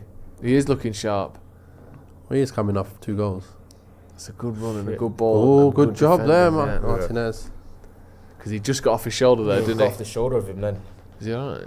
Lucky there, you know. Is it pissing it? Oh, it is pissing it down. I was going to say, it's looking sweaty there, but it's chucking it down, isn't it? I'll name this podcast later, who's been a member for 9 months. Thank you very much. Says, I'm using my milestone to say that Jamie Redknapp is still a clown. Yeah, he is a bit. He always seems like he's getting annoyed at all his fellow pundits. Like obviously the Gary Neville one. Yeah, it but wasn't always like that, but like No, he the past wasn't. year or so, he seems very angry. I don't He know. does. It's almost like he's got something going on off the. Sometimes off the you studio think that floor. anyway when you see someone. Yeah. Like, is he going through a bit of a tough time? Because he seems like he's snapping with people all of a sudden, Jamie Redknapp. What's this latest one now? Has he said anything recently? He had that thing about Rashford, didn't he, where he was saying it. Basically the same thing Paul Scholes said, so, one's a club legend. But that something must have happened for Ten Hag to drop him. Like, he must have fallen out with him or he must have done something. But come on. It's just a game. Like, it's just right. It's this game this day. He probably thought about his team from, like, the game against Barnsley. He's going, right, you're going to play this game, and I'm going to start Garnacho that game. Same like now. I think he's got some his team in mind. Stick a toe out! Is that a foul? He seemed like he could have just took that in his stride Got there. it, got it. Ahmad, come. Do me some Yes, Ahmad. Finish it! No, there's no time. They're just getting a white Right, shirt. keep it moving. Oh! Zing! Ahmad, We're a bobble away, a nice little deflection or a bit of luck in the box away from being 1-0 up here. I know 20 have had a couple of opportunities, but Could have United looking dangerous. Eriksen could have slid that a little bit, didn't he? How long has it been since we look good from both sides, though? It's nice to see. 15 years. And up front as well, though. All the positions, all the 3, they do look silky. Yeah. I just want to see the goals. That's all. That's all I want to see. Yeah, I think the Europa League is going to be big for that this season. Yeah. Just like maintaining that goal-scoring confidence of we can get in most games. It won't be out of the realm of possibility for United to score 2 or 3. Yeah, so Whereas, yeah. you know, not that we will, but against Bayern and whoever last year in the Champions League, you're fighting an uphill battle every week. We need a few easier games, I think, just to get that confidence back. Yeah. We need to just make sure we keep solid, because there's been like 3 or 4 occasions with FC Twente I've been able to bop it through. Do you know what I mean? But just need to be wary of that. But I think there's goals there if it's just the final action. Yeah, definitely. I want to see us get the first goal and then cause them to try and come to us, and then we can open them up. That's what you should do. Someone in the comments said, "I'm from Twente." That's not a place. Isn't it? I don't think so. I'm from the place where Twente's ground is. Maybe that's what they mean. I think it's a football club, in the city of Enschede. Not sure. Is the Champions League games on today? No, it's the Carling Cup, isn't it? Oh, yeah. Carling Cup, the rest of them games. I think Arsenal got a game. Arsenal today? Yeah, Arsenal playing today, aren't they? City Bolton, played yeah. on Sunday and then Tuesday, and then yesterday, didn't they? Crazy, isn't Not it? feeling too sorry for City, but that is a bit mad, isn't it? 2 days is... It's ridiculous. Yeah, that was weird. That. Yeah, that is weird. Why Especially why when they not can just play give them today. Wednesday? and they've also got the early kickoff Saturday. Have they? And Arsenal 1-0 up. Yeah. Who scored for them? Declan Reese. Oh. I think it's Sterling. Go back up on that. front. Slide that over again. Sterling's playing. Saka's probably starting. Possession, 70% Arsenal, 27% Bolton. Where's that 3% gone? Am I an idiot? Or has the ref been fucking dribbling around for 3% of the game? Oh, there you go. It's just updated now. There you go. It's just popped in. Yeah. It heard me. Whoever's working at Google went, oh shit. Yeah, United just looking dangerous, keeping the ball well. A little bit, I won't say vulnerable, but a couple of times, like you said, 20 have shown something, but not turned it into chances really. Just a little bit of That's early the one danger. big chance they had, Yeah, from Delo's little yeah. laps. Delo's idiocy. We need to start moving that ball. Yeah, gone a bit. That's a good ball. That's a good ball. Good touch. Nice little turn. Nice one-touch play. See, that's he's misplaced it, but that's what Eriksen can do. Yeah, better that's than what I mean. Anyone else in that area, just strong balls to feet, Yeah. time and time again. Pop, Yeah. 1-2. And people can't defend them kind of passes. No. The ball works harder than the man. Oh, Do you see now? Interesting. That was for Bruno, wasn't it? Back post, but That's always the worry when it gets a little bit too slow. Is that sometimes that boredom kicks in, and then you feel like you force it. yeah. The amount of times last season where Bruno would be just crossing the ball from like almost the halfway line, just pumping it into the box to try and make something happen because he's like nothing's feeling happening. frustrated or We whatever. didn't have any players capable of doing much last year, to No. be fair. Like, not a bunch of them anyway. You need a team to be able to do it. You can't just have one player. Yeah. At least now we're getting numbers. Matthew Free says, if Zlatan came to United at Xerxes' age, would United fans have the patience to see his talents come to fruition? Thanks, guys. Up the paddock. I'm So pretty you sure think he's Zlatan, do you? 23-year-old Zlatan was banging him in for Oh my days, for Ajax. Ajax, wasn't it? Remember that goal? Yeah. Oh my days. That's goals one of he the was most banging. ridiculous goals ever, that, isn't it? Unbelievable. That's goal, like a goal where the person you're playing against on FIFA has put the controller down, but you're still scoring goals. unbelievable. It was like he was playing against droids. So good. Arsenal 2-0 up against Bolton. Ranieri. Ranieri. Back. Yeah, well done. Turn out. He's not clueless on the ball, is he, by any means, Ugarte, Ooh, but that limited is. sample size. That was clueless by Mazraoui. Bloody hell. First pass wrong. Since he joined. That was the first thing I've gone, who was that? And it was Mazraoui. There you go. Play simple. He's so lucky. We're a bit lucky there he didn't take a touch. Yeah. Yeah, I don't know why their player... got overexcited thinking, ooh, Yeah, he did. that's what we got to do. It's Not a nice like, little ball. because that would be another time where they would have got an opportunity through our mistake. Do you know what I mean? Yeah.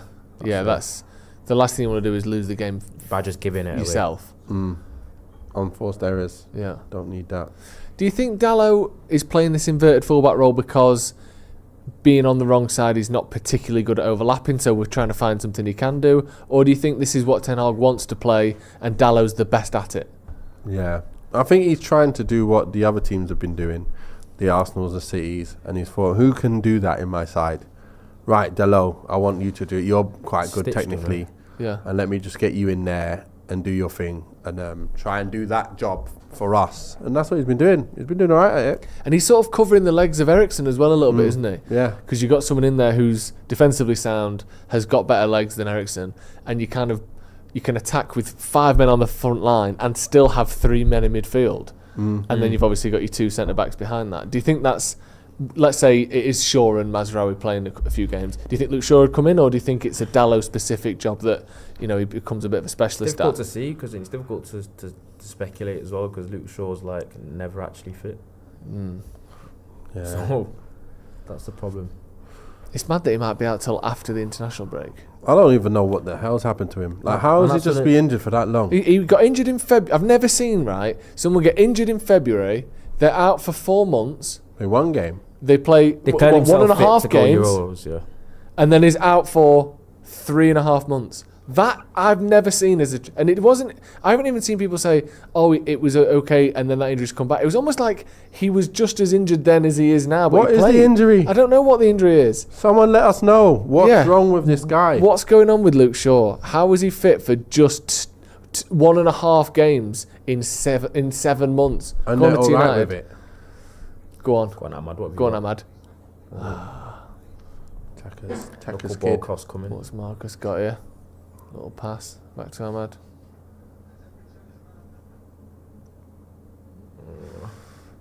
Oh, well, then it just gets caught on the turf a little bit. It's just going slow. Yeah. Oh, nice. Oh. What a save! I think Who hit that? Own goal. yeah, it was Did going to be an Lamar own hit goal. that? It was going to be an own goal. It came off their player, but Oh. The cut straight to Xerxes, but I don't think that was it. Unless he's back-heeled it. good header Yeah, from. it looked like Yeah, it was. Martinez. Who's that? Martinez. No, Oh, it's yeah. it's a good Their save. player that, had you a know. good shot. That was a great yeah. shot from their player. It's a good save as Good well because he's save. not expecting that. Tried to steer it near post, top bins. Questionable trim, but Real Leeds United piece, that, innit? I remember like Leeds United had 3 or 4 players. had like 5 players with that trim. The little man bun. There was about 5. It was like Luke Yeah. it was like What, Yeah. that? yeah. Yeah. They had like 5 So players with many. the same What's his goal. name? The centre back, right back, Yeah. central Midfielders, midfield. Phillips. the winger Harrison. Yeah. It's weird that, innit? Luke Ayling. You think like they're all that. next to the Ayling same right back, yeah. barber? They just sit next to each other in the line, and the barber just clips them up as he goes past. No other player in the Football League's got it, and 5 from one team's got the same cut. I thought it was an inside joke. Ooh. It must have been, because you see that occasionally as well, don't you? Like, From Spain, you mean? I mean, all the Spanish people were doing that, but Beckham went over there and tried Yeah. to do it. same Yeah. thing. And who was it? That And national then team where they all dyed Bale their did hair it. blonde as well. Yeah. Do you remember, like 30 years ago? Who was that? Was it Brazil? Was it? Gamares and Joe Linton often have the same haircut for Newcastle as well, don't they? They'll have like short Yeah. bleach blonde. United just, Bit forceful that. yeah. Still looking dangerous, but No, I wouldn't say. we yeah, are. there it is. No, Look, Romania, that's it. In Oh, the 98 yeah. World Cup, they all had bleach blonde hair. I like stuff like that. I always wonder with stuff like that. There's got to be one guy that's like, No, I ain't "I'm doing not it. dying my I blood." don't want to. Well, you're not playing then. If you want to get picked, you're doing it. Like the Liverpool suits. Yeah, you've got to do it. Rashford dyed his hair for like 2 games, didn't he? Yeah. Like the other day, and it's gone back again now. He's like, he tries to bleach it and it goes that kind of like Orange. coppery, orangey colour. He's like, oh, I'll have it for 1 game because I don't want to make the barber feel bad. But it's Yeah. not gone the way I wanted it to. Go on. Stay there. Just missing a back. little something, United. No, I Yeah. think the game's gone quite flat last 10 minutes. Yeah, I it think has. we've just been bits and pieces, but I think United have gone a little bit off the boil last 5 minutes or so. Yeah, we've not got Rashford in space on the ball as much, have we? He looked dangerous in the first 15. It's very hard to know what the best front three is in the team we've got. Like all the players we've got. Who is your best front three? Who would you actually start and continue playing all the time? Your main front three right now, if they're all on form. Probably. Not even if they're all on form, just They're all fit. Hard. Probably this one. Would you? This is the best I three. feel like it's got the most balance. I'd like to see Ahmad and Højlund together. I know Højlund needs to do a better job of finding space at times and showing for the ball and all that, but I feel like you're always going to struggle as a poaching style striker. I know he's not a poacher, but not a build-up striker with Garnacho and Rashford next year, who both want to get the ball and shoot. It'd be good to see what him and Ahmad can do. And also, sort of similar to that, I'd like to see Garnacho, Rashford and Xerxes as well. See how Xerxes can link up the two sort of inside forwards. So you're saying Garnacho right then? And then Rashford left? To be fair, this, I think, so far has been our best. Like, consistently. Ahmad, Xerxes, Rashford has been the most dangerous so far this season. But Garnacho, no? Not been one of the most... Not when he started. I don't think he's looked as dangerous. I think he goes in and out of games a little bit, and sometimes we keep the ball really well, and then he gets it and drives at his man and loses it, and then we reset, and then he drives in and he loses it. And I think when he's going at tired legs, because he is just so relentless, like we were saying before. Sometimes he'll skin a fullback 4 times out of 5 and win you the game. But when he's trying to do it from the start and everyone's fit and full of energy, it can look a bit wasteful at times. What do you reckon? What's your front three? It's so hard to figure it out, but I've got Ahmad on the right. I would say Højlund, but then I'm stuck between the two because I think Xerxes does the hold-up job so well. But then Højlund, I would believe he would get more goals if he was in there. But then we don't have that hold-up job. So it's like I'm losing one thing and gaining the other with them two, and I don't know which to pick. And then you kind of lose the IQ levels of Xerxes Ahmad playing. And I'm like, but then you need that kind of running in behind of Garnacho where he stretches teams. Because when I watch Rashi, I'm like, he doesn't really stretch teams as much. And he doesn't really get as much clean-cut chances as Garnacho does. Somehow Garnacho continually gets these chances. I don't know why that is. Do you think people are marking Rashford more because he's got more of a track record? Or do you think it's just one of those intangible things where Garnacho finds himself one-on-one with the keeper? Or I know he's doing stuff to get there, but like... He's doing more. I think he's trying more to get himself in opportunities to get the ball. And he's... and the one thing that's wrong is... Garnacho doesn't have as good a finish as Rashi. So now he's creating all the chances, but then he's not really scoring as much as you want him to. And then you got Rashi who doesn't have as much chances, but if he did... every second ball, man. But every time they knock the ball long, their player gets first contact, but they also get the sharper to the second ball. They're coming back into the game a bit now, aren't they? Yeah, they are. Don't let them get chances. It's a good cross. Fucking hell, flying through the air there. Yeah, it's really tough. At this moment in time, my front three would be Garnacho, Xerxes and Ahmad. Really? I think we started that on Saturday, didn't we? That was the one against Palace, I think that right now, right this second. But then I would try with Rashi up there as well. Garnacho, Rashford, Ahmad. Because I just Rashford in the middle. Goals. Yeah, I would put him up there. But just because I want to see him running in behind, and I want to see Bruno and Eriksen trying to put him through. That's a really good ball. Good run from Dalot off the ball. See that? One simple run, simple pass, and we've travelled 75 yards and we're going to score as well. It's a good ball as well, Rashford. Oh, I thought that was a goal then. Like that. That wasn't technical genius, was it? It was Martinez letting people press him, ball in behind. Let's see his run. Let's see Xerxes. That's not bad. You got a touch on it. It's not bad. It's close. It's just close, isn't it? Yeah. A foot closer. Yeah, danger as mass mostly come down that side. Good ball. Come get a nick on. I think that was our touch as well. Don't let it run out. Yeah. He's going to try nutmeg. Open and go. God! Sizzle! Oh my God! Sorry! That up immediately. That's how you know Rashford's feeling a bit confident. I haven't tried one of them in about 2 years. I'm back. Not through the legs. Oh! He said he gets it on the other side as well. Get that on Twitter. Fucking hell. Sorry. Hey, I'm sorry. That is unbelievable. That's it, Rashi. You know he's feeling a bit better when he's trying that. He saw the wide stance and he got low and he got the wide stance. He thought there's too much leg going on there.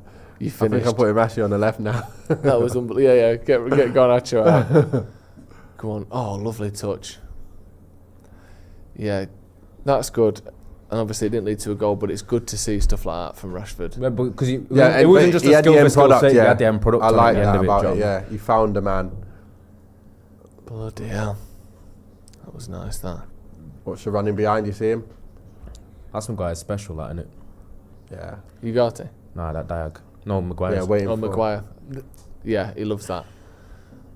He's got all the power in it across his body. Like he can't play it out to the right hand side, but he can clip it over to the left. To be fair, as FC Twente, what they are good at is like the position, getting their bodies in right at the last minute. When it's a great pass. One more. See, they seem to. Yes!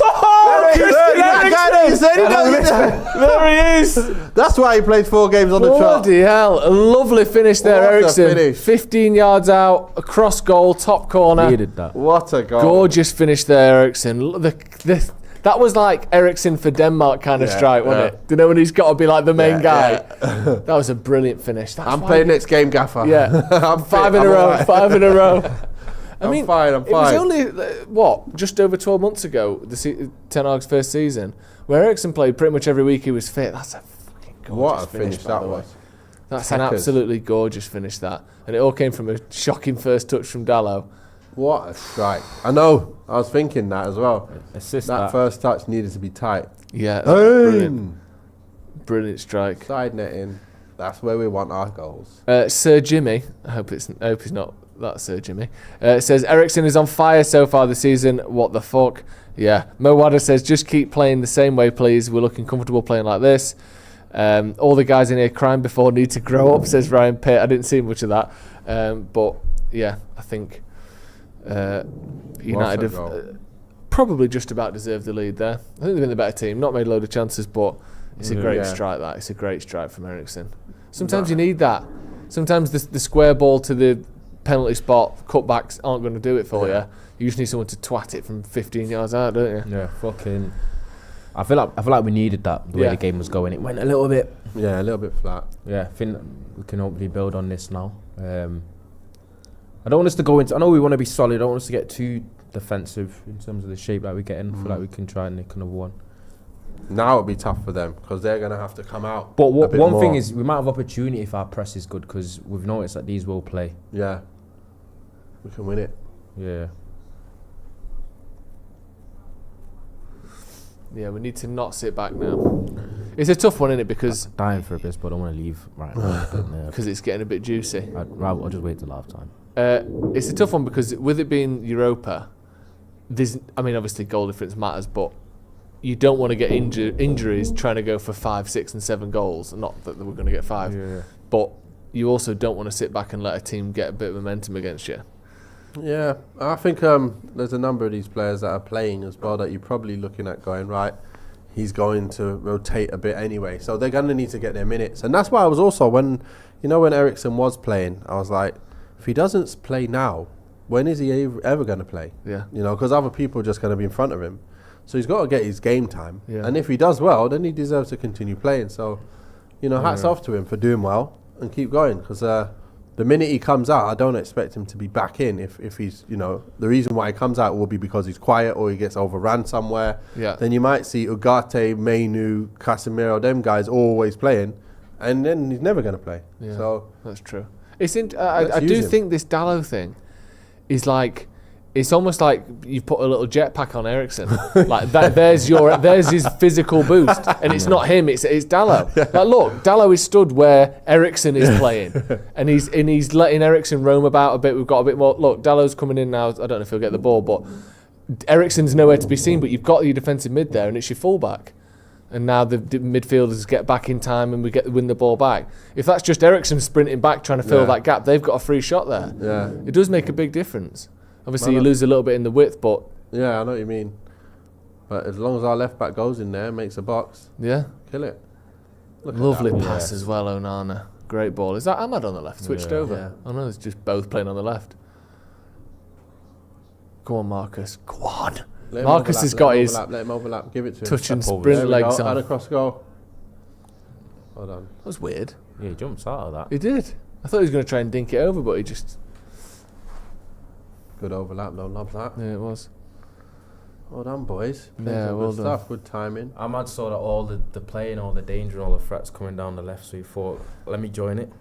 Yeah. Ahmad just decides not to go for the ball at all. That was weird, wasn't it? It's like Let he me thought he was jump. going to get crunched. Yeah. And instead, the ball was just like rolling in front of him, and he just jumped over it. If the defender left that, it's a goal kick as well. Yeah. Corner to United. Another goal before half time would be lovely, wouldn't it? Yeah. A little sweetener. Maguire with a soft header in the top bins. Please. That's Go a on. good ball. Don't mind that. Lay it back and put it in. It never beats the first man. A lot of his crosses and corners and stuff. Good job he's not on corners anymore. Oh, that's good. Great ball. Oh, come on. Play again. Play. Eriksen saw back him. post. Yeah, Eriksen wanted to hit that first time again, didn't he? Oh, one more. Lay it. There we go. Now curl inside and bang Go it. on, Ahmad. Nice too. He saw that Well done. coming. See, that's... That's what I love. Ahmad's got that, hasn't he? Yeah. Pull it. Oh, unlucky.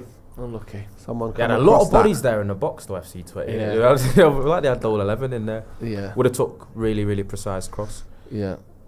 That's why sometimes you just get it in an area and hope a little bobble Someone or coming across it someone as well. touches it in, yeah.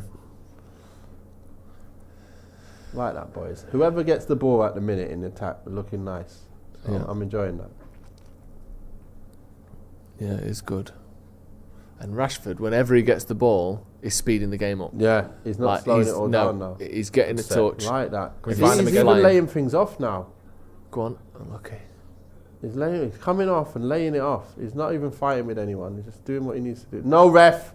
You know what's mad? That was coming. The refs almost got in the way quite a few times. Like with players that would either running, that was always coming. Do you Gets a bit close to the action, doesn't it? Yeah, he likes to be There was right on a few times both sides where like players are running and he's like He's making a they're, run. they're having to like run round him. Skip do you know what I round mean? him, yeah. Yeah. Do you think you'd be a good ref? No. Why? Just can't Not be fit. arsed. It is annoying, isn't it? Red or something. Would you ever think about It's like doing even that? coaching, 'Cause don't really have they any talk about ex-players being refs and stuff to have that kind of knowledge Yeah, of... understanding. Yeah, I'd do it, but like you're still going to get things wrong. You're not going to see everything all the time. You have No. to go back to. Obviously, if you can use VAR, all good. But a lot of the time, you're going to see mistakes, and people are going to go mad at you anyway. So you're just going to have to be going right. I just got to put up with people getting mad because that's the name of football, isn't it? People cheat, Yeah. and even when it's not right, when it's not, people will just cheat. They'll Yeah. say, "Oh, it's my ball. Ref, it's my ball." You know it's not your ball, Yeah. and you're still going, "Ref, it's my ball." I'd like to yellow card everyone who does that stuff. yeah, but Purposely, they're just like, making it up. just fake Did- all this stuff. But When you retire, did people approach players to ref? Is that like a thing? Because people always say, "Oh, get refs in," but is Yeah. that even a thing that the ref organisations are trying to do, or is it just a they said they were. some idea? This is the thing, because Jason Jarrett, actually, he was a centre midfielder with me at Wigan. He went and done his coaching and everything. Not coaching, he done the refereeing and stuff. And Yeah. and he was supposed to be like fast track because he was a player Yeah. and he knows. But then he was like doing it. Didn't really get where he thought he would in the as quick a time as he thought he would. And he's like, I'm supposed to be fast track. I ain't getting fast tracked anyway. I'm still Really? here, and I'm grassroots for a very long time or whatever. So, Yeah. and he was doing well. He was doing really well. But yeah, he didn't really end up going too far. So, I think he sacked it off from what I remember. Because Might be wrong, but they've got to find that balance of like, obviously you're starting your career at 35, 37, Yeah. 40, and usually refs are leaving the top level at 50. yeah. So like they need to get you in quick. If they want Exactly. former players, you Yeah. have to be in the Yeah. Premier League or in the Football League within 2 or 3 years, really, don't you? So yeah, it's a hard one to actually implement that, Yeah. getting former players in. But yeah, I think it definitely, because there's certain times where, I mean, obviously I didn't play at much of a standard, or any standard at all. But when you see refs make decisions where you think, you look like you don't know football because like what that person was trying to do was clearly not the way you refed it, or like they'll step across and they'll be like, oh no, you've scraped your foot down their ankle. No, they were just stepping across to shield or whatever. You know what? Yeah, sometimes you know what think happens. you can't know much about football to have gone with what you went with there. But yeah, you think well, so you're taking the thinking out of the game, aren't you? You're just looking at it as like even what handball had. Like last year, handball was a joke. Like, yeah, that's handball. I know it touched his hand, but now this year is making sense. Yeah, you know, like a load of handballs are happening, but it's not a proper handball, so it's no handball. Like you're thinking about it. You didn't mean that, you know, or it didn't really stop a goal. So why are you giving a red card? You know what I mean? A penalty for that, and so they're making a lot of sense of it now. Yeah, so that's good. Even though I feel hard done by now, like it's handball, man. It still touches his hand. It should have been handball like it was last year. You know, like the PSG one, that was ridiculous, really, when you think about it. Yeah. How the hell are we going to get a penalty from that? It was never going in. One of the best moments in the last 10 years, though, that wasn't it? That Rashford penalty. We was all like, penalty for what? What for? The dopamine. Yeah, it was crazy, that. Time. Bruno just me as getting a it up the coach pitch there. Me as a coach, I don't like defending with all men back. Do you not? No, because you can't get the ball out to anyone. I think United do that because we're not the biggest team. Yeah. I feel like you kind of alleviate that a bit by having more bodies. But you know what happens? Is they put more men forward. So if you have two men up the pitch, they put three back. So if you put one man back, they're only going to leave two back. So if you leave everyone back, they're going to just leave one back. Half time, there you go. Manchester United 1, FC Twente 0. Not a second of stoppage time there, despite the fact that there was a goal. I guess that doesn't account for anything these days. I don't know. Don't particularly care. Get your thoughts in on the first half in the comments, Ronaldo. First half summary from you, please, before you go for that wee that I know you're desperate for. I think we've definitely. That's what we definitely speak first. We've had the better of it. I think all our threat has come down the left side. I thought Rashford's looked like our most dangerous and sharpest player. Yep. There's been a couple of times where he's probably trying to do a little bit too much, but I think he's looked really sharp. He's looked engaged. I think FC Twente have huffed and puffed a lot. I think they keep possession well. They're very tidy in possession. I think they're the type of team that, whilst we're 1-0 up, I think we do need to kill the game. Yep. They look like they still have enough about them where they could catch us out maybe once or twice. So we need to be careful about that. I think if we can see a little bit more down the right side as well. No, Ahmad went to the left a little bit sometimes to get on the ball a little. But I think by all accounts, we had some good bits of play. I won't say we've completely controlled it. I think the press has been okay at times, but there's also been times where Twente have been able to bot through it. But the one thing I do want us to improve on is, I think every time that FC Twente have gone long, or there's been a bit of a loose ball or a second ball, I think they've got there first too often compared to us. But I think we've got enough quality where if we pick up the tempo a little bit, because I think the last 10-15 minutes it did go semi-flat, and we did need that goal from Eriksen to spark it a little bit. I think it's the type of team that we can't afford to sleepwalk against. I think we need a second goal, but it's not been the worst performance, but I think it's been pretty decent, and there's been a lot of good points to take of it. It's as much as what I said, I think Rashford's been quite sharp. Can we talk about Christian Eriksen a little bit? Like, he's someone who last season, if you'd have said to me he's never going to play for United again, he'll play here and there, but it's minutes and it's barely anything, I'd have gone, yeah, I understand that, I get that. He seems to be drifting out. He's kind of going from an important player to not really a United player anymore. He started the last 4 games in a row, has been excellent in all of them, has completed something like 93% of his passes, 25 out of 27 passes, has scored that goal. He's pinging the ball 1-2s around the edge of the box. He's creating chances for Man United. Like, what is going on there? Like, how good has he been? But also, how shocked are you at what we're seeing from him? You know what it is though? It's, like we probably were shocked when he was playing at Brentford every week and doing what he was doing. Yeah. And people thought he was finished before he went to Brentford, thinking, we're not going to really see that from him. But he went and done it, and then we took him on was it on a free, wasn't it? Yeah. And then it was like, he's still got some about him. But the minute he gets overran, we think, he's done. That's it. He's finished. So then what happened was we got everything we needed out of him for that 1 year. But then it really backfired because the rest of the team was so injured. Yep. We didn't have a squad together. We couldn't protect him at the things that we know he's not really good at. So then we needed to have other players in there that were combative, winning balls and stuff. And then we kind of thought his days are numbered. He's gone. But he's probably had a chat with the manager this year, gone, you know what? I can still run, Gaffer. Look at me, and probably look at his fitness, his running in pre-season. He's probably going, look at me. Because they'll have all the data on with the vests, and they'll know the numbers of it, not just, you know, I feel all right, bloke. Yeah. I'm the same, Gaffer. So don't dismiss me. I can still do the job. And now you've got players, De Ligt in. You've got, you know, Mazraoui in. You've got Ugarte come in now. You've got, like, we can actually keep the ball. Now you can see me, how you saw me in the first season, when I'm the guy who it gets to me and I can see that pass before it gets to me and I can play it one touch around the corner and we're in. That doesn't happen too often because we don't have that.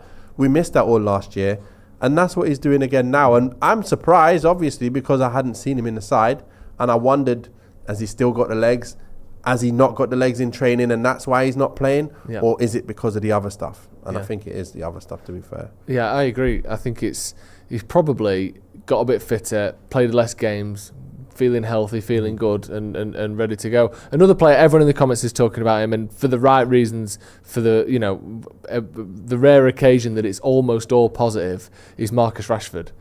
Just got a sharpness to him today, hasn't he? He's got a little quickness, he's got there's like a sort of vibe about him that when he gets the ball, the energy on the pitch goes up. He's sprinting, he's going at players. That's a massive difference compared to last season, isn't it?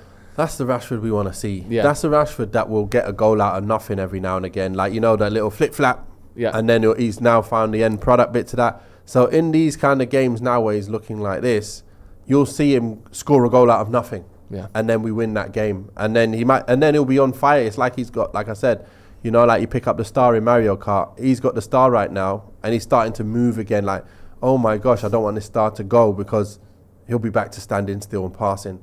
But them goals done him a lot of good. I'm telling you, them goals and they were good goals. You know, one of them, obviously Meg's the guy, and kind of luckily got through. But then he's put it top bins, lovely finish. He's gonna have a lot of confidence from that, and also from the Southampton goal, where he's not hit it too well. It's bounced in, bobbled in, but he's like, that's a goal. Yeah. My hard work has paid off. Me doing all that work while the England were playing their games, I know that's what happens when you work hard. And look, it's just come straight away. He's less thinking. So as soon as you score, as a forward, it's like, that shackles are off. Relief. Now I can just play my game. And that's what he's doing. And that's why we was all wondering why he didn't play the next game, because that's all he needs to kickstart. It's like you're trying to start the car. Come help me, guys, help me. Yeah. You're pushing it, and you turn the key and it's on. It's like, yes, keep pushing it. Keep pushing it. We can't stop the car now. Yeah. And he stopped the car, but good job. He's actually back on it now and doing really, really well. Yeah, he's looked really good. Super chat from Sahar Shetty says, Collier for Dallo, Mount for Bruno and Højlund for Xerxes with my half-time changes. We're not seeing any sort of penetration. Bruno and Xerxes are nullifying each other. Interesting. I mean, in terms of penetration, I think United have had 8 shots to 20's 3. Sorry. I don't think it's been sort of constant danger, constant threats, but Twente have defended well. I think they're very well structured, and what they do really well is they sort of rotate their men well when we're playing the ball around. So we'll pass it around, and then they'll sort of get into the next space really well. So no one's ever had real open spaces, even compared to how we were attacking against Palace and Southampton. We're not stretching them out the way we have done in recent games. So I think they're playing well, and you know, you don't always absolutely batter every single team that you play against in terms of chances. I think United look good, and I think we deserve to lead the game. What do you reckon? 100% we deserve to lead. Yeah. We're playing slightly better than them. They obviously have had a period in the game where they did have they did have a little bit of the game where they were winning things. They were first to every loose ball. Yeah. At midway through the game, I would say. But then we came back in and we've got our goal. And we can only kick on from here. And I'd like to see, like someone in their comments there, I'd like to see some of these players get more minutes. I think once we get a second, I'd like to see other players start getting more minutes to get themselves sharp, because we need all our players sharp. Yeah. We need to see Højlund coming back into it again now, because he hasn't even had a pre-season. He had, 20 minutes of a pre-season. Yep. Scored a great goal, and then he's been injured, so I'd like to see him. And they're right, though. I don't agree 100% with the actual words, but I know what he means. It's like you've got a Bruno who's similar to a Xerxes in how they play. So why not just play one of them and have someone else getting in the box? Yeah. And that's what I want to see. I'm like, why can we not just put Xerxes in the 10 or leave Bruno and put Xerxes off? One of them just go in the 10 and then an actual guy who wants to run in behind and get in them areas for when the ball comes in the box to get his foot on the end of it. And that's Højlund. That's all he wants to do. So can we get him on the field? Yeah. I think people as well, you mentioned there about keeping people sharp. People become so obsessed with the dropping of players that you're so focused on the negative of the person who isn't playing rather than the positive of the person who is. Like, it's a great task of a manager, and Fergie did it so well, of not just keeping your 11 hot, keeping 15, 16, 17 hot players. Yeah. That's really difficult. So it's not just like Rashford not playing at the weekend. Wasn't just a diss on Rashford. It was Garnacho's form staying up. It was his sharpness, his confidence staying up. And you're not going to win the league or win the Europa or any trophy with 11 players who are feeling great and the rest of the squad feeling like, why aren't I getting a chance? Exactly. Like, rotation isn't just about saving legs, it's about helping everyone's confidence. So I think, like you said, Højlund, he's probably sat there going, Xerxes looks pretty good and he can do things I can't. Yeah. The manager almost needs to remind him that even if you're not playing every single game, every single week, you're still a valued member of this squad and we'll find a way to get you minutes and get you on the pitch as well. I think, Højlund needs some time tonight as well, definitely, especially if United are winning. Enter the Void says 15 goals of Højlund. He said that he cooked in the Champions League last season. We should let him do the same in the Europa. Yeah, I wonder what that was about him. Do you think it was just luck, or do you think, Ronnie, you talked about Champions League and European football being slightly different. Does that suit Højlund's skill set with that sort of 5 goals in 6 games, or do you think it was just he happened to have a bit of a hot streak last year? All right, so it's a weird one because sometimes when you are playing in Europa League, it can be a little bit slower. It can be more technical though. I think, as you've seen, because FC Twente probably don't have the physicality of some of the teams that we've come up against in Premier League, but watching them in the first half, they're technically a very good side. Got very tidy players. They're very comfortable in possession. They go long at the right times. I don't think I ever saw him panic on the Dutch way of playing football. But I think sometimes when you've got players that have got power and pace, the likes of Rashford, the likes of Højlund, I think this competition can sometimes suit them. Yeah. Especially when the games do sometimes get a little bit stretched, because there were a couple of occasions where we countered pretty well, and you saw like when Rashford does that injection of pace, it almost just sets us forward, where in the Premier League that can get alleviated a little bit because everyone's quick, everyone's physical. Do you know what I mean? So I think you're right. I think there probably is an element of Højlund being better suited to European competition against teams like this, where his power and pace is even more of a plus point. Yeah. Just looking at some of the other results then. I mean, at some point I think we should probably go through how this works. Basically, everyone in the Europa League is in a single league style table now. It's not broken down into 6 or 8 or whatever it was groups in the group stages. It's a single table, but not everyone in that table plays each other, which is weird. A completely foreign concept to any football I've ever seen. I've never seen a league system where you don't play each other. Like, it's bizarre. I believe it's the top. Let me just double check. But I believe the top 6 teams in that table of 32 automatically go through. I think the next 12 teams play against each other. Or maybe even more. Let me just double check, sorry. Because it's like all the way down to like 25 you can still go through. It's ridiculous. So here's the Europa League format. Let me just go through it officially rather than trying to do my best to remember it. So each team will play 4 home, 4 away games, but against 8 different teams. The top 8 teams overall will advance directly to the round of 16. The sides finishing from 9th to 24th will contest the knockout round playoffs, with the victors going through to the last 16. From then on, it's a straight knockout. So the final sort of rounds are just as we've always known any sort of European football, but this anywhere up to 1 to 24 can still go through. I mean, basically, you want to finish top 8 to avoid that extra round of games. But it is mad, isn't it, Ronnie, that you can finish 24th in a table of 36 and still win the Europa League. They just don't want top teams going out, do they? I think they just want more games, more money. But yeah, damn. I think I've seen that in the Champions League. Some Arsenal fans were saying, at Atalanta, it's getting a draw or a loss wouldn't have been the end of the world, because you just need to be in like a top certain echelon after your 8 games, which is for the elite teams, they should be in. Yeah. Do you know what I mean? Is it like, Right. is it around, so what is it, a round of 36. 36 So it's 36 teams in it now. and round of 8? Then it goes down to round of 32 after that. Round of 16, sorry, after that. So it's 32, 36. The top 8 go through. The next 16 Round of 36. go against each that's- other, making up the second 8. Then there's 16 teams that will play against each other. And then you got How the does last it go 8. from round of 36 to round of 16? Because 8 teams go through automatically. So there's 8 of your Okay. 16. Then the next 16 teams Wouldn't that be round of 24? will know because it's a pre-round. So, right. No, because you said round of 36, right? That's what we're in now. Oh, so there's 8 that's gone through.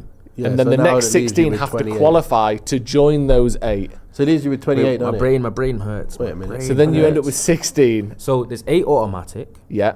Then another 36. 16. Then you go to, okay. Isn't it? So wouldn't that make more sense if there should be 4 automatic, No. and then So are the there should be teams 4 seeded? automatic, and then round of 32 of what's left. Well, they could do, but then you've got 30. Oh, no, then you've got no. more teams than you have teams at the start But qualifying. it makes sense if the teams are seeded. Are they seeded? Do we have like Yes. first ranked, second, third, fourth, fifth, sixth? So Like, no. So the everyone top. gets a number. So I don't know actually. Because then that would make a little bit more sense. So the at person who least. finishes first in this Yeah. group stage, do they get any benefit at all That's what I'm over the saying. team that finishes 8th? Yeah. Or do they all just qualify? I don't know the answer to Well, that. you just mix up the 4 you're playing at home and 4 you're playing away, and then you might just get the 4 hardest teams. No, who well, finish. this You're out of there. round, this is too confusing. This group stage round is seeded. That's what I mean. It yeah, has to be seeded. It is to make seeded sense. now, Yeah. but is the next round seeded? Or because also, if you win all 8 of your games and you finish first in this group, compared to someone who, let's say, Just wins straight through. 4, draws 3, 1 loss, and you finish 8th and you qualify automatically, do you have any benefit over that team at all, or do you just play a random team? That's what we need to. We need to know the real details on this. Yeah, we need some details, don't we? So ask ChatGPT. If anyone in the comments lets us Yeah, know, I'll go what read. is there any benefit to finishing first in this group stage, or is first to 8 you qualify automatically? It's just all the same. Anyway, the top 8 play the bottom 8. Oh, 1 to 8 don't play each other in the last 16, so they stay apart. So you're playing a team from the bottom 8, Right, that makes guaranteed. sense. Yeah. Okay, So it's seeded at the beginning, then the top 8 don't play each other. Yeah, Yeah. that makes sense now. Okay, blimey. Oh, But 8th and first are basically the same. I gave up. yeah, they need half an hour talking to them. The second half is kicked off. Sorry about that. That was Yeah. confusing. Here we go. Potential 1985 says the top 8 go through and skip a round and are seeded in that round. From 9 to 24 qualify, with 9 to 16 being seeded to play 17 to 24, and then the winners of those play the 8 that skipped the round. Okay. Head's gone. Head's gone again. Double gone. Interesting. So theoretically, you could play a team in your last game of the group stage if you finished like 9th, and then you're playing the team that finished 24th. You could have just played them the week before, and you're Yeah. playing them in the next round again. Yeah, could Interesting. happen. Anyway, the less we talk about that, the better, I think. United have kicked off second half. Good bit of running in behind. Ahmad, who's been a bit quieter today, Ahmad. Yeah. Not quite his usual sort of... down the left. Yeah, Yeah, he's it been has. going down the left a lot. And that's happened in the Palace game as well. They didn't really go down the left, the right a lot. But when he got it, he's kind of tidy on it, Yeah. doing a few bits and pieces. But that's what I mean. I think when it does go down that side, as long as he's effective when it does go down there, Yeah. I'm happy. Because then whichever side you get joy, you go down, you're still going to get joy. And that's where sometimes you think, oh, he's not doing so much, take him off. But it's like, we're not going down that side. Yeah. How much of that do you put on the player, and how much do you put on just his teammates? Like, if you're not getting much action on one side of a pitch, is that your fault? Is it your teammates? Is it both? But how would you value that? Depends really how the game goes. Sometimes it's like for wingers, you're in and out sometimes just because you're getting joy on one side or you've bopped it right and then it's opened up on the left because the team have not. What is Power. that? Put him in. Put him in. He's powerful enough, go on. Put him in. Okay. The pass to Rashford was on there. Yeah, That that's what touch from I'm thinking. Put him Xerxes, in. by the way, What a was touch. absolutely Put it in his gorgeous. path as well. That was ridiculous because that ball was like 50 feet in the air Yeah. as well. It was coming down really high. And Xerxes just laid it off to Dallow's run there. Brilliant. Good block. Good block. Find a man. Doubling up by Bruno. Nice. Yeah, it was. At least the back heel got there this time. Hey. Careful, you. Nicely done. Well done. Good play there. Well done, Ugarte, well just worried about him a little bit, but he's not. He's doing all right. He's not bad. Yeah. Oh, that's a good one. As I say that, he almost gave it to their number 9. Onana's kicking's been great today as well, hasn't it? Gone under the radar a little bit. Go on, Joshua. Well played, lads. Put him in. Oh, It's is he off? It's late. I think he's on, you know. Do you? Oh, he's on. Oh, I could Put him have in. I think he could have. Oh. He's still there. Oh. no. Oh, sorry. Oh. Yes, See, he has played him Now he's offside. doing- now he's doing 20 that. minutes later. All that time, make him do all them Oh. step overs and runs, and then do it. Come on. Oh, do you have to wait till the ball's out of play before you put it up? You don't now? have to. He's well off though. Just pull it. Do it. Yeah, I suppose you can't, can you? Because then you, if you do it straight away, you Too lose early. half a dozen goals a season, don't you? Like across the Premier League or whatever. Yeah, because if it's because if it ends up being on, they're like shit. You should let it run. you can't risk You it. can't win in Run, it. yeah. Damned if you do, damned if you don't. And also the amount of like, oh, he got injured in that 5 seconds. You'd much rather gain a few extra goals than the 1 or 2 injuries you're going to get. Yeah. It's like so unlikely to get. Because I injured think there. there's still been a couple of occasions in VAR where they've stopped it too early. really early Yeah. when someone's going in on goal, and then they've looked back at it and Yeah, and gone, he was onside. Messed up there, mate. Yeah. And everyone's like, Let's oh, just give him VAR, a you meant goal. to let him go. But then if someone gets hurt, then it's the other way. You know, it's like, Why are you doing that it's a good for? set, that. It's a really good set. Oh, That's a great oh. pass as well. Well done. Well done, well done. Martinez. Good back tackle. Yeah. But yeah, this I'm not gonna lie to you, FC Twente are all right. Yeah, Yeah, not yeah. bad. They're, Not bad. they're pretty decent. They are. One of those Yeah. where no like, oh, they're trying to funnel it to their superstar. Do you know what I mean? Like they've got like a Shaqiri at 35 or that kind of player. It's like a team of equally talented, Yeah. just technically very good players, in it. None of them seem to be. Obviously, they've got that attacking mid who seems to be good in front of goal, but Dutch teams are always like this. You know? yeah, Every time we played them, they always had possession and Yeah. just popped it. like greater than the sum of their parts, kind of. Yeah. Don't But then you sometimes can beat them up. Once you've Yeah. got the ball, you can smash them. But then when they're on the ball, they just don't let you touch it. Yeah. Tackles. Do you remember when, who was it? It was Villarreal won it when Dan Juma just absolutely rinsed Dallo for that full game. Like, they don't have anyone like that No. who's like going to Yeah. kill you. But everyone, when they get the ball, They can get a goal. Like from that. it. Look Good at cross. that, well done. Yeah, we got that. yeah. There you go. Ooh, flick. Just not quite enough. I almost played Rashford through there. That pass from Bruno wasn't quite there, was it?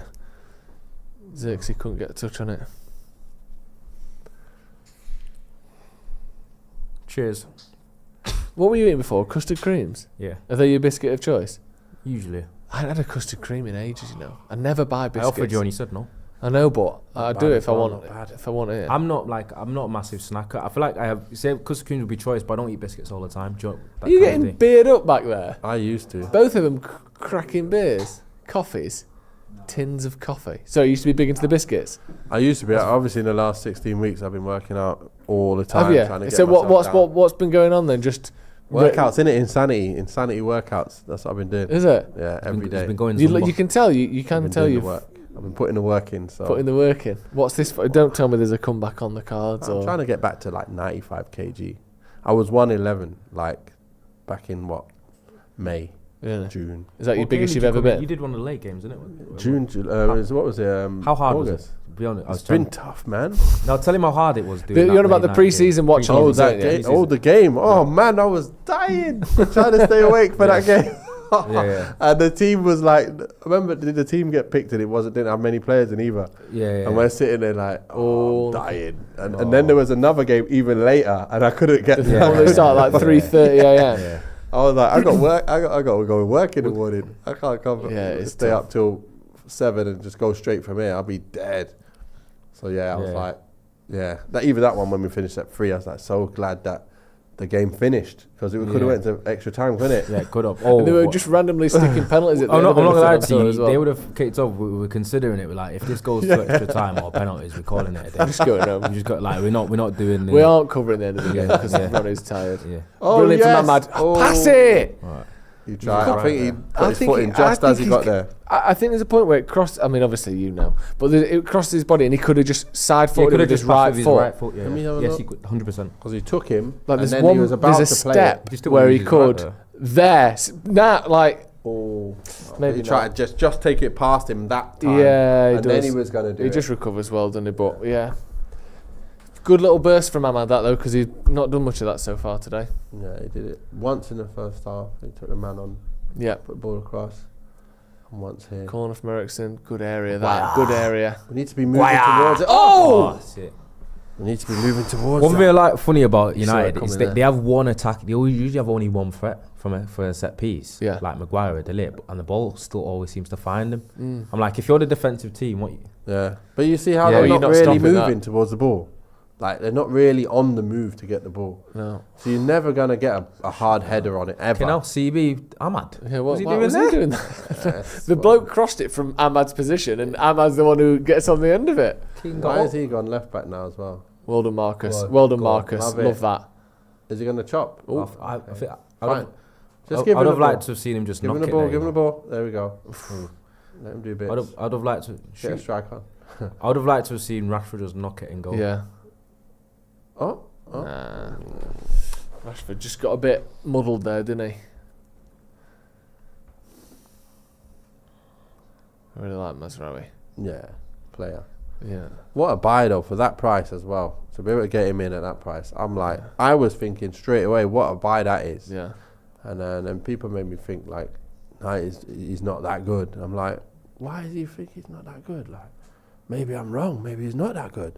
Maybe that's why we Maybe have got what him I'm for no seeing cheap. isn't true. No, it wasn't before. It's just because I thought he was a certain type of player, Yeah. and then others who I just gave their opinions. I started thinking maybe I'm wrong because I haven't really seen him properly. Yeah. And then I'm watching him now. I'm going, guy's a Rolls Royce. He's a baller. Like proper. He's the press resistant for fun. Like, and he's not bad defensively. It's like he defends good well. defensively. He does defend well. He's not been done at all. No. I know we play against big teams. Let's see what happens. But he's been good. Yeah, definitely. Offside. What a buy that. Being is. offside from that kind of kicks, For mad. that cheap. Yeah, it is. Bit of a quiet one again from Bruno. He's not. I don't think he's been as sloppy as he was the other day, but he's not done those. Affecting Bloody games. hell! What a pass that is. It's party time behind this cameras tonight, isn't it? You know, isn't it? Bag of sweets being ripped open there. You know what it reminds me of? Back Late there? night. That's Skittles as well. That's the most sweet of all sweets. It's when he brings I can smell it. I can't see it. I can smell it from 20 paces. sounds like when he brings snacks in at primary school. Yeah. The Skittle is the ultimate sweet in it. It's just little balls of sugar with nothing else. I don't like Skittles actually. No. They literally turn to grains of sugar in your mouth, don't they? When you chew them, Yeah, they've they just do. got loads of like grains of sugar. Ultimate. Do you think we'll see any subs soon, or is it's kind of on the cusp? This, isn't it? You don't want to get disappointed. Especially because we might have a bit of PTSD from the fact that when we made subs against Palace, Oh, it was poor. we It just turned it feels into like we rubbish. capitulated a bit. Yeah. But the thing is now, you bring on Garnacho, he's going to run. He's not going to stop running. So I don't think we'd have the same problem of people not moving. And then if you get Højlund on, you think you can't take them all off. That's all. I just don't want to see them. I'd leave all. Rashford on. Personally. Yeah. So then Højlund comes on and Garnacho comes on. I might just start with Xerxes for Højlund because I don't feel like Xerxes has been involved as much Yeah, as not his first so 10 much minutes. as he, yeah. He's had that one touch that was good, Yeah. but other than that, and maybe even like Mount for Bruno, although you take Bruno off and sometimes things just go wrong and you don't even realise why. But I'd still do it though. Yeah. Well, would I get to 2-0 first? I would hope we can get to 2-0 first.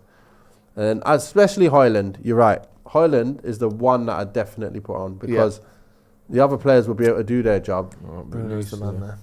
Yeah. And then we can then try and put him in and let him get some goals.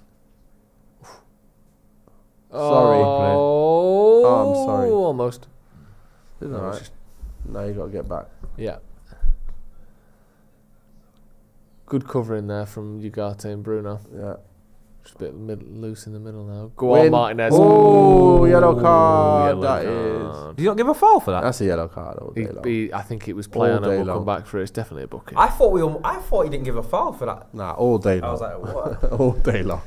You could tell when he went, I'm going to go for this no matter what. I don't care, I'm late. I can't stop now. Who cares? Remember his challenge against Palace as well? It was a bit... Yeah, that was crazy, just wasn't stupid, isn't it? That was daft as hell, bro. Do you know where... It isn't even that bad. I know what he means. It's annoying when it looked worse than it was. He didn't actually get him. No, it was just mad unnecessary though. The reason why I didn't get him is because the guy didn't commit with the challenge. It was one of them where if the guy actually went in properly with his foot, Martinez is getting sent off.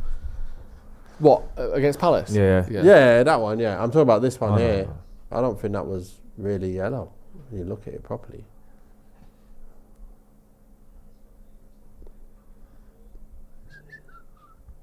Free kick to 20, probably 25 yards out, would you say?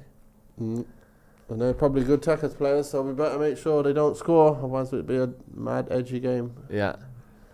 That job's funny. Yeah, it is. It's quite far out, that. Yeah, it is. The wall keeps creeping forward and forward. Look at the wall, it's like a yard in front of the white line now, I think. Save that. Oh, he saved it. Tell what happened there. Did he go through the wall? Did he go around the wall? Around it. I think it was probably going wide as well.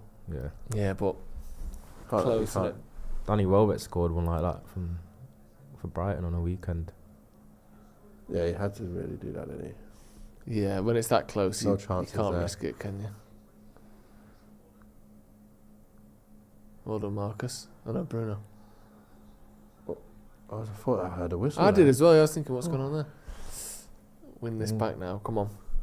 That's a lovely See, they're back in the game again now. Yeah, they are. I think now is probably a good time to make some subs. Yeah. Because we're just giving away a bit of momentum. Maybe we can get a Casemiro on for Ugarte or... They started this half much stronger. Yeah. I'd like to see Casemiro just a bit further forward. Yeah.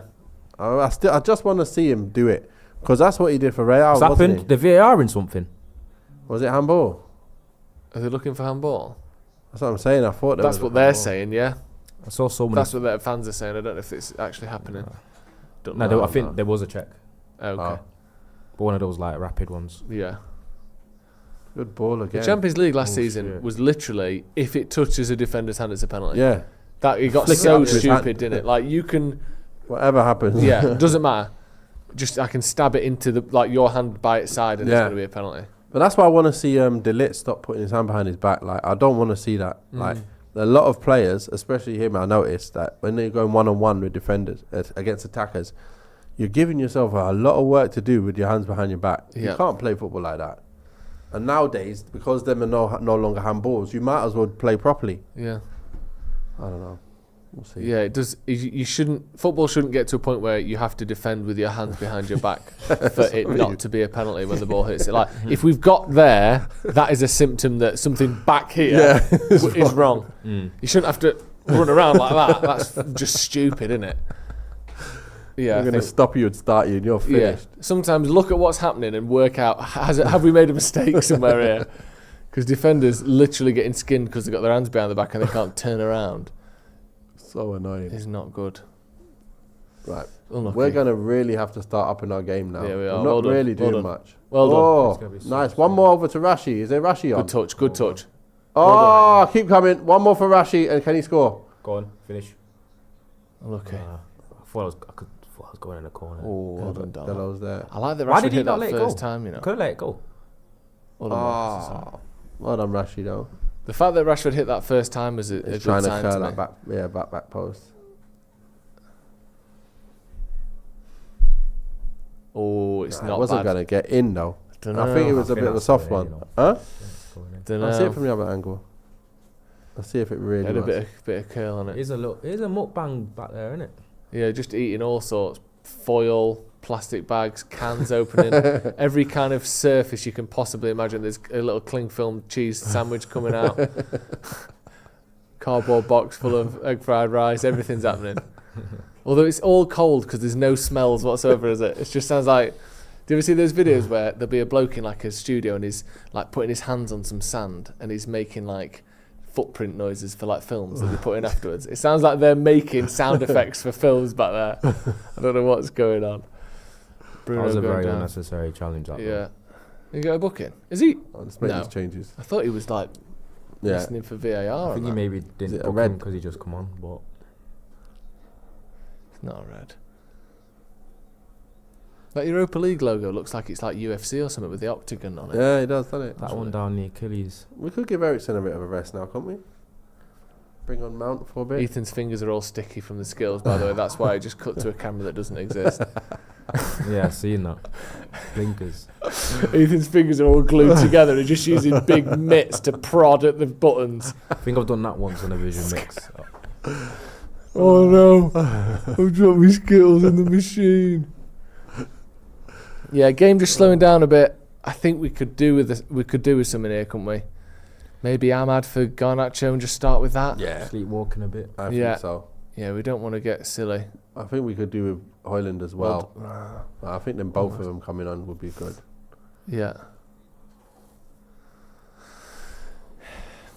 Yeah, it's Garnacho coming on, pulling his socks up. It reeks of a Garnacho. And he's coming out. Look, he's coming out. Garnacho spark Get coming yourself on, Højlund. Yeah. Get yourself on. Is that Mason Mount warming up as well? Is that Højlund? No, Oh, it's Mount. Garnacho. It's Garnacho, isn't it? Yeah, Mount was Mount just walking walked down. past. Oh. He was. That light was in your doing a face. little jog. There we go. A little bit of good play. Whoa! Yeah, red card. Didn't want to. I thought that. Like he's What just. is our corner? I thought he fouled him. He jumps in here, doesn't he? Yeah. Oh, what are you doing? Good job. Off the floor. Oh, It's not he too got the bad ball. actually. It's a good tackle. Well done, Ugarte. No foul. Corner to United. Come on, let's make it 2, and then we can get the Skittles over here. Then when it's party time. Let's go. Can we run? Can we make runs? Yeah, Cover them areas at full pace, and then if it comes to you, you're winning it. See, it's not really a run. He's Quiet. making a run at least. Oh. I think what we did in the last game, and I noticed Delict do it, or Delict was the focus of it. We'll have like 3 players like this next to each other, and Delict here, with goals here, and these 3 will sort of occupy the defenders they're the wall. to leave a free run for Delict, and they've just done the same with Maguire there. Yeah. I feel like that's. I mean, obviously, it's not a new system, but I don't think I saw us doing it much last year. Giving your best header of the ball a free run by almost like blocking the rest off. Yeah. We used to do it. We used to mark each other. Skills. Thank you.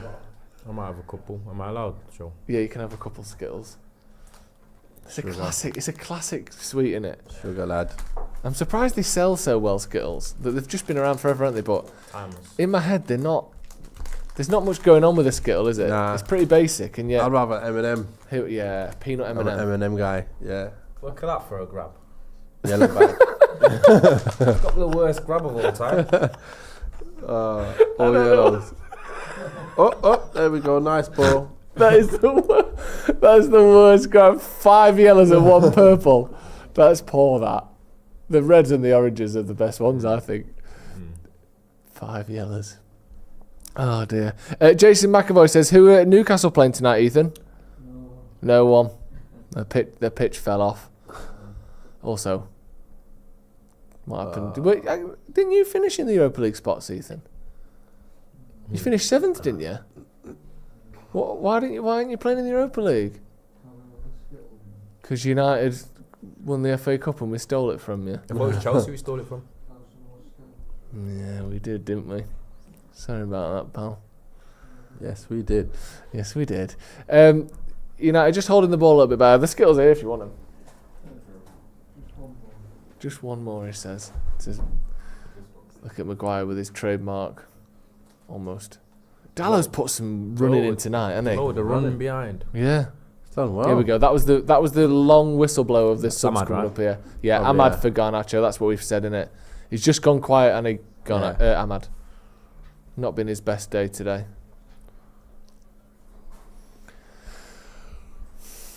Let's see Garnacho get his run. Yeah, let's see him getting in behind. Ahmad off for Garnacho, says Ross. Yep. Fit Demon Wouldn't says, be anyone who surprised. dislikes Skittles is not to be trusted. Interesting. And then Pastor Fred says, and I feel like he's either missing a word or he's tactically not put a word in. Skittles might be one of the sweets of all time. There's a best or worst. Oh my God! Ethan! Skittles down, man! Oh, 20 are going to score here. Fuck's sake. Oh, Eriksen! They Didn't have see him scored. coming. Turned into him. 3-on-1 goal. And Onana gets done at his near post as well. Is it their manager there jumping on him? Eriksen. Fuck. He's not playing again, is he? Oh, he's out. Ah. 1-1. Just gave it away. That's what you said before, innit? Or who was it? Last thing you want to do is give them a goal. Yeah. And that's what we've done. He's another one of their big guns. So Did Maguire just get Megs there as well? He's ran past It's just three this. people there. It starts off with like him just walking through the entire defence. And then Ugarte does really well. And Eriksen Oh, I didn't check it. Yeah, he just don't showed look. on He that just was don't it. look. Near post. Onana's so ready. This is what he does. He predicts to the point where he already leaves gone gaps so far. everywhere because he's predicting that he's going to square the ball. Let's see And if when he we doesn't can- square the ball, Onana just leaves his near post open.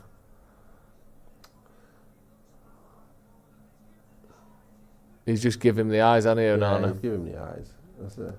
So it's pretty difficult to save that. But do you go, right, if you go far side, you can score, but you're not scoring past my near post. That's typically What a the goalkeeper says, isn't goalkeeping it? sort of mantra is. Yeah, You're not. If you want to go back there, you can. yeah. Because every yard that you have to kick the ball to get it in the net, Yeah. the more difficult it is. Mm. Whereas if you give your near post up, it's 3 yards until the ball's in the back of the net. Yeah. See, now we've got to turn it back on a bit here. And the thing Well, is, it's like we said before, 1 to 8 in the group go through automatically. 8 to 24, you're not knocked out. One more. But we United need wins, and Ten Hag needs wins. Go on. Garnacho there. Oh, I thought the player could have got that. I know. oh God.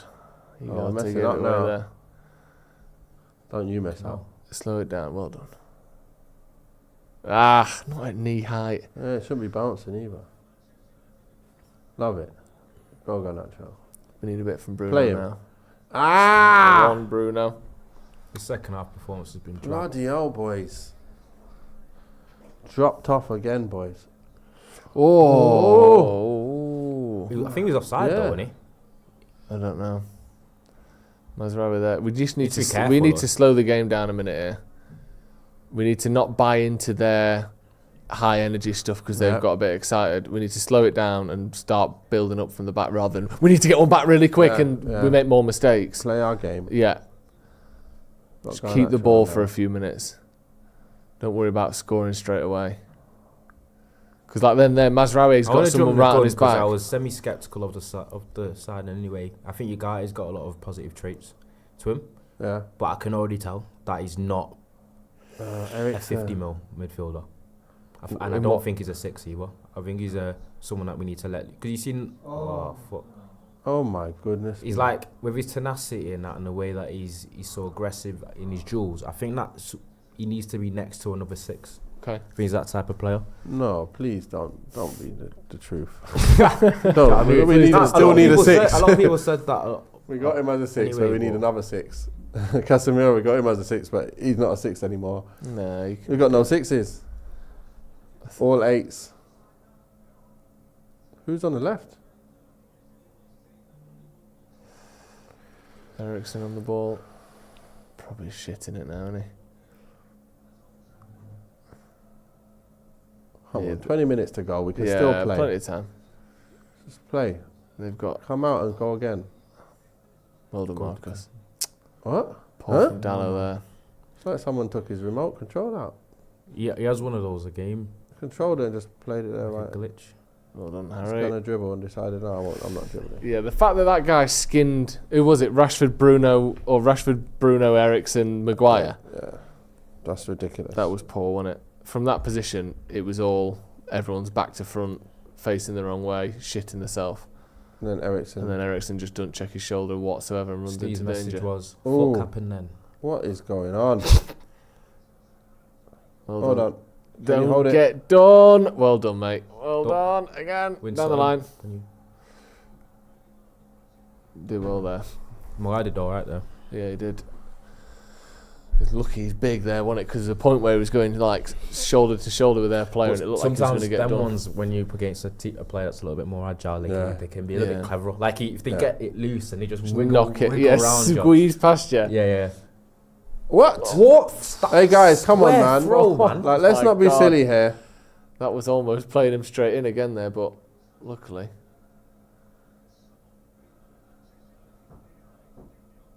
Turn out. Let's play. Winner, just play. Yeah, it'd be good Surely to. that can't be. Great ball, Bruno. Good touch. One more. There we go. Yeah, I'd love to see Xerxes getting on the end of a bit. I'd like to see him get it like them areas, like do a turn and just put it in the Wow, that's good play. It was really good play from their striker. Look at that touch. Why are these guys looking like they're going to toast us now? Oh my god. He's free back post there, you know. The back post, yeah. Is that because Dallo was up the field trying to wing it? That was actually really poor for the wing, you know. If he just floated that way, there's loads of space for him to put it in as well. He could even if it's like bouncing on the. You see that? Look at the guy lurking back post now. Yep. Oh, no one was even looking at him either. That. That's not that difficult of a cross either. Are we going to bring on some more players, or are we going to stay the same? What do you reckon? Who are you bringing on, Ronny, if it's up to you? Are you just keeping it as it is? We need to change something, I think. Menu. Is he on the bench here? Yeah. Yeah. Could get him in. I think someone like Mount and Hoyland, they'll. Yeah, I think the game's going a bit too basketball-y. Yeah, we need a bit of composure. Maybe composure. I think if you put Mount and Hoyland, it feeds into that. They can maybe got the dynamism and something to get something goal-wise and win it. But then I think you also might not have like the control. Like Menu for Ugarte or Eriksen? Eriksen. And then I'd have Hoyland for Xerxes now.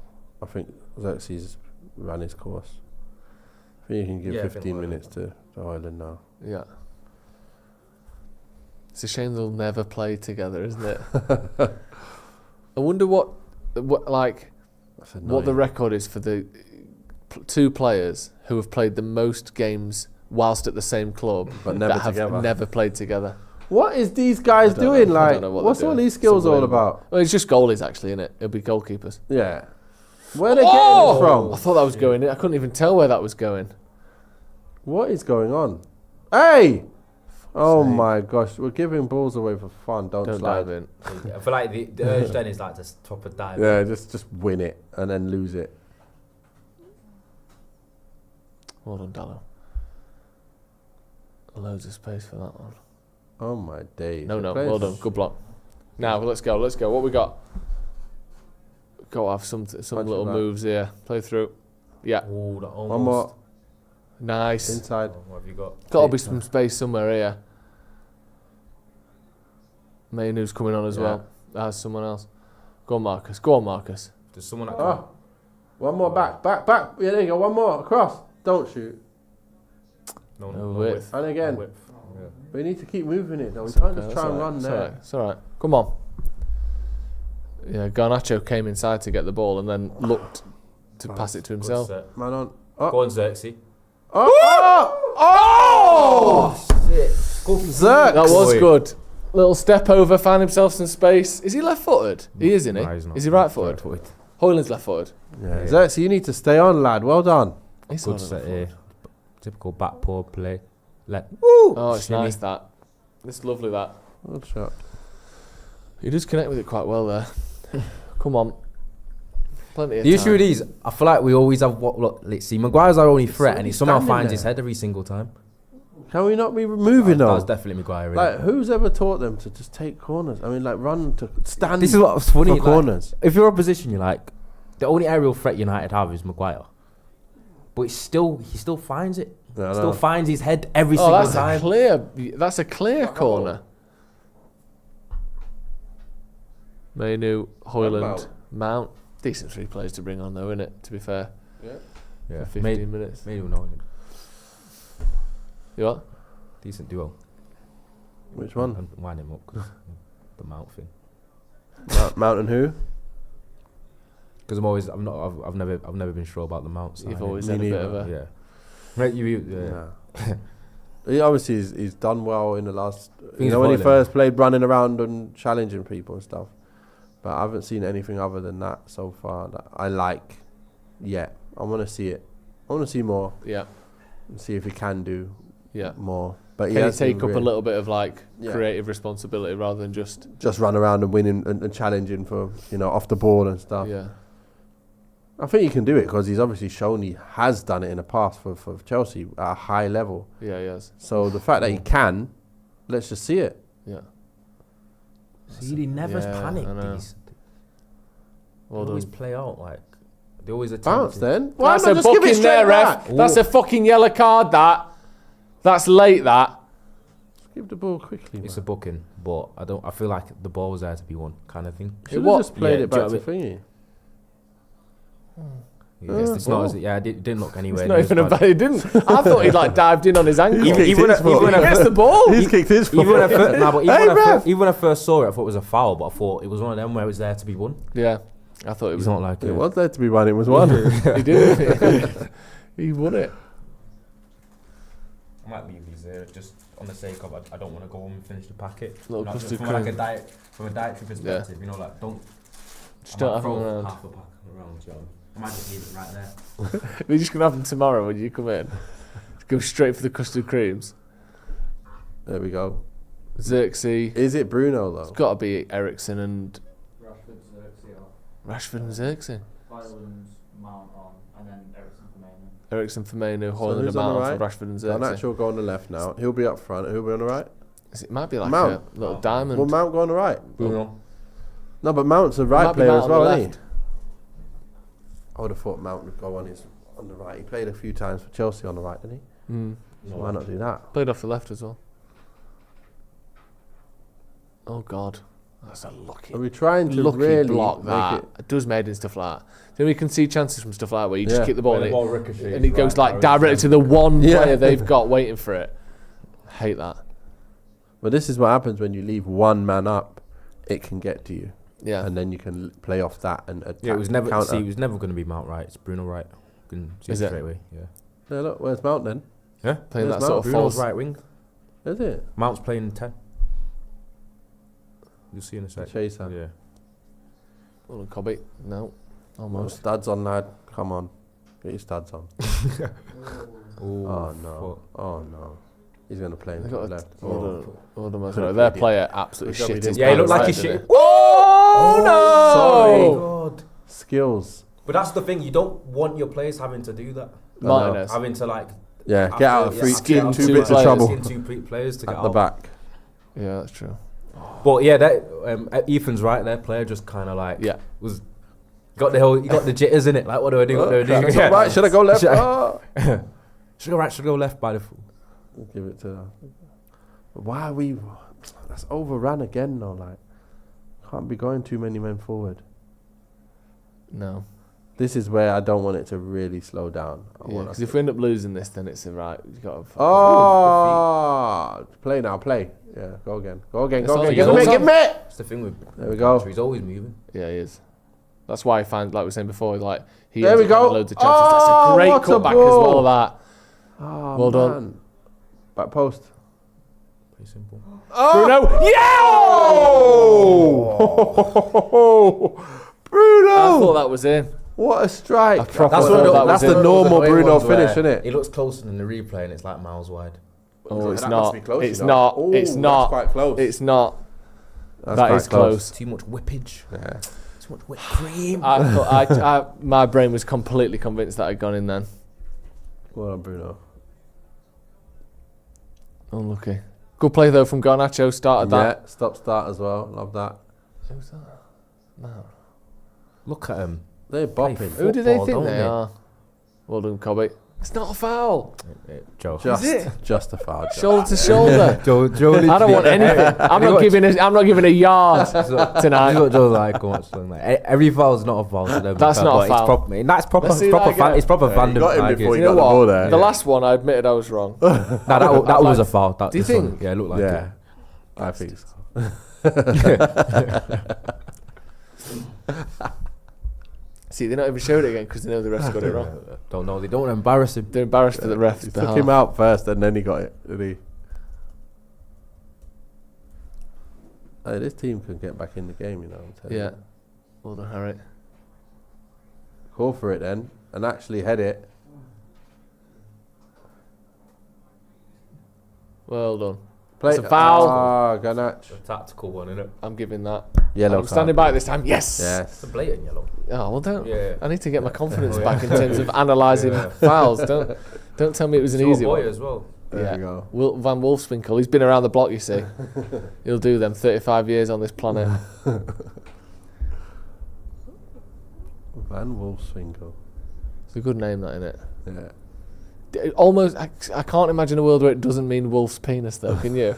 It has to, how can it not mean wolf's winkle? Like, what else could it possibly mean? Do you reckon There's no way. when he's with his lady friend, he's like, "Are you ready for the wolf? Are you ready?" The wolf's winkle. There's hair all the way up it. Yeah.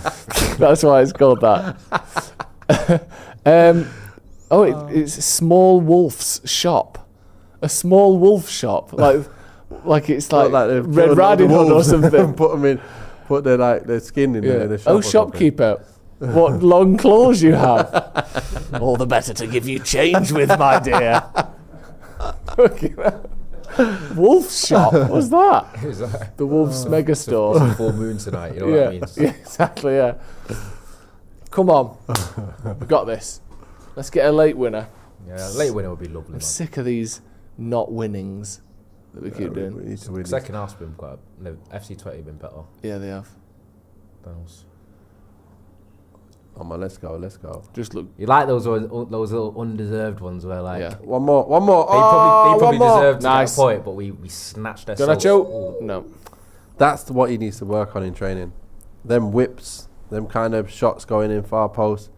If he can get on them, like more of them on target, he's gonna be on fire. That set then by Owen was the first touch, by the way. I saw that. I know. Yeah, He did that last game. like, It bounced. You take that half step and you go, actually, if I don't run anymore, I don't think I did it. Why didn't you go for it? Like, I made it for you. Some of my fans might not see it, but I clocked that. I was like, Palace, he had a one that bounced right off him, miles off him as well. Oh, Hopefully it's he'll all be right.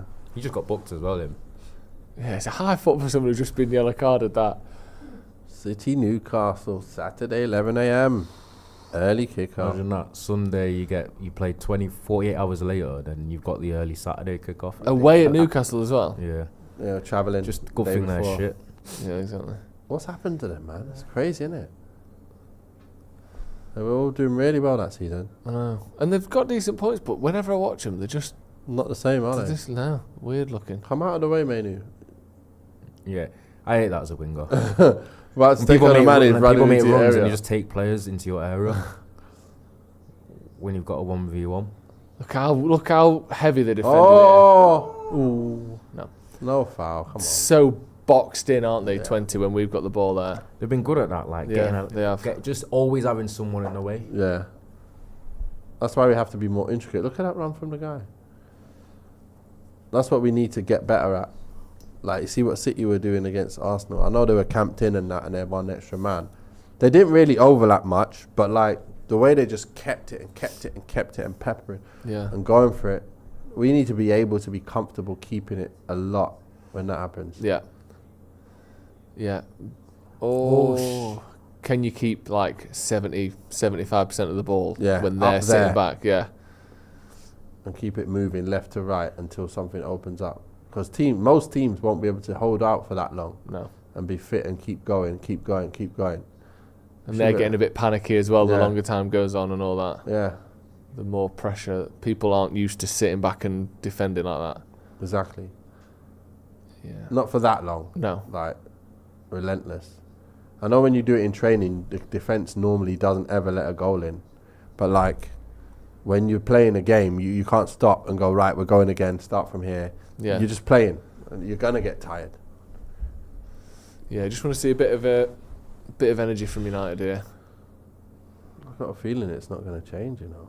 But I hope it's... Yeah, it doesn't look like it, does it? No. Don't know what's...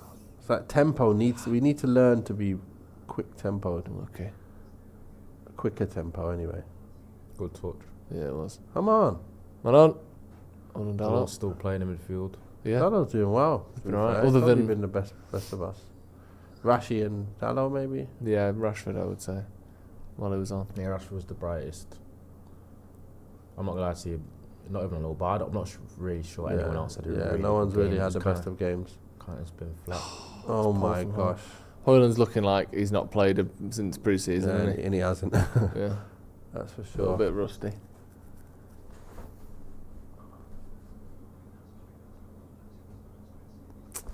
Too much.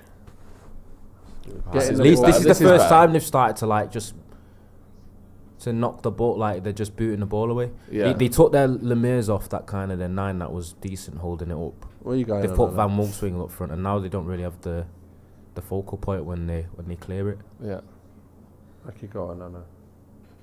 nice. And again, it's a foul. Yeah, like you said, this is the first time they've not tried to play out from the back. Yeah, usually they never clear it. They always they're try and, holding like, on bop for it a out, point a yeah. bit here. It's a good ball. Almost. Stands his ground well there, the defender. Nice. No. Go Well on. done. Dalo? Oh, He likes to have a shot, doesn't he, as well, Dello? Yeah. Can He, hit it he right backs sometimes. himself, yeah. Is that Bruno? Yeah.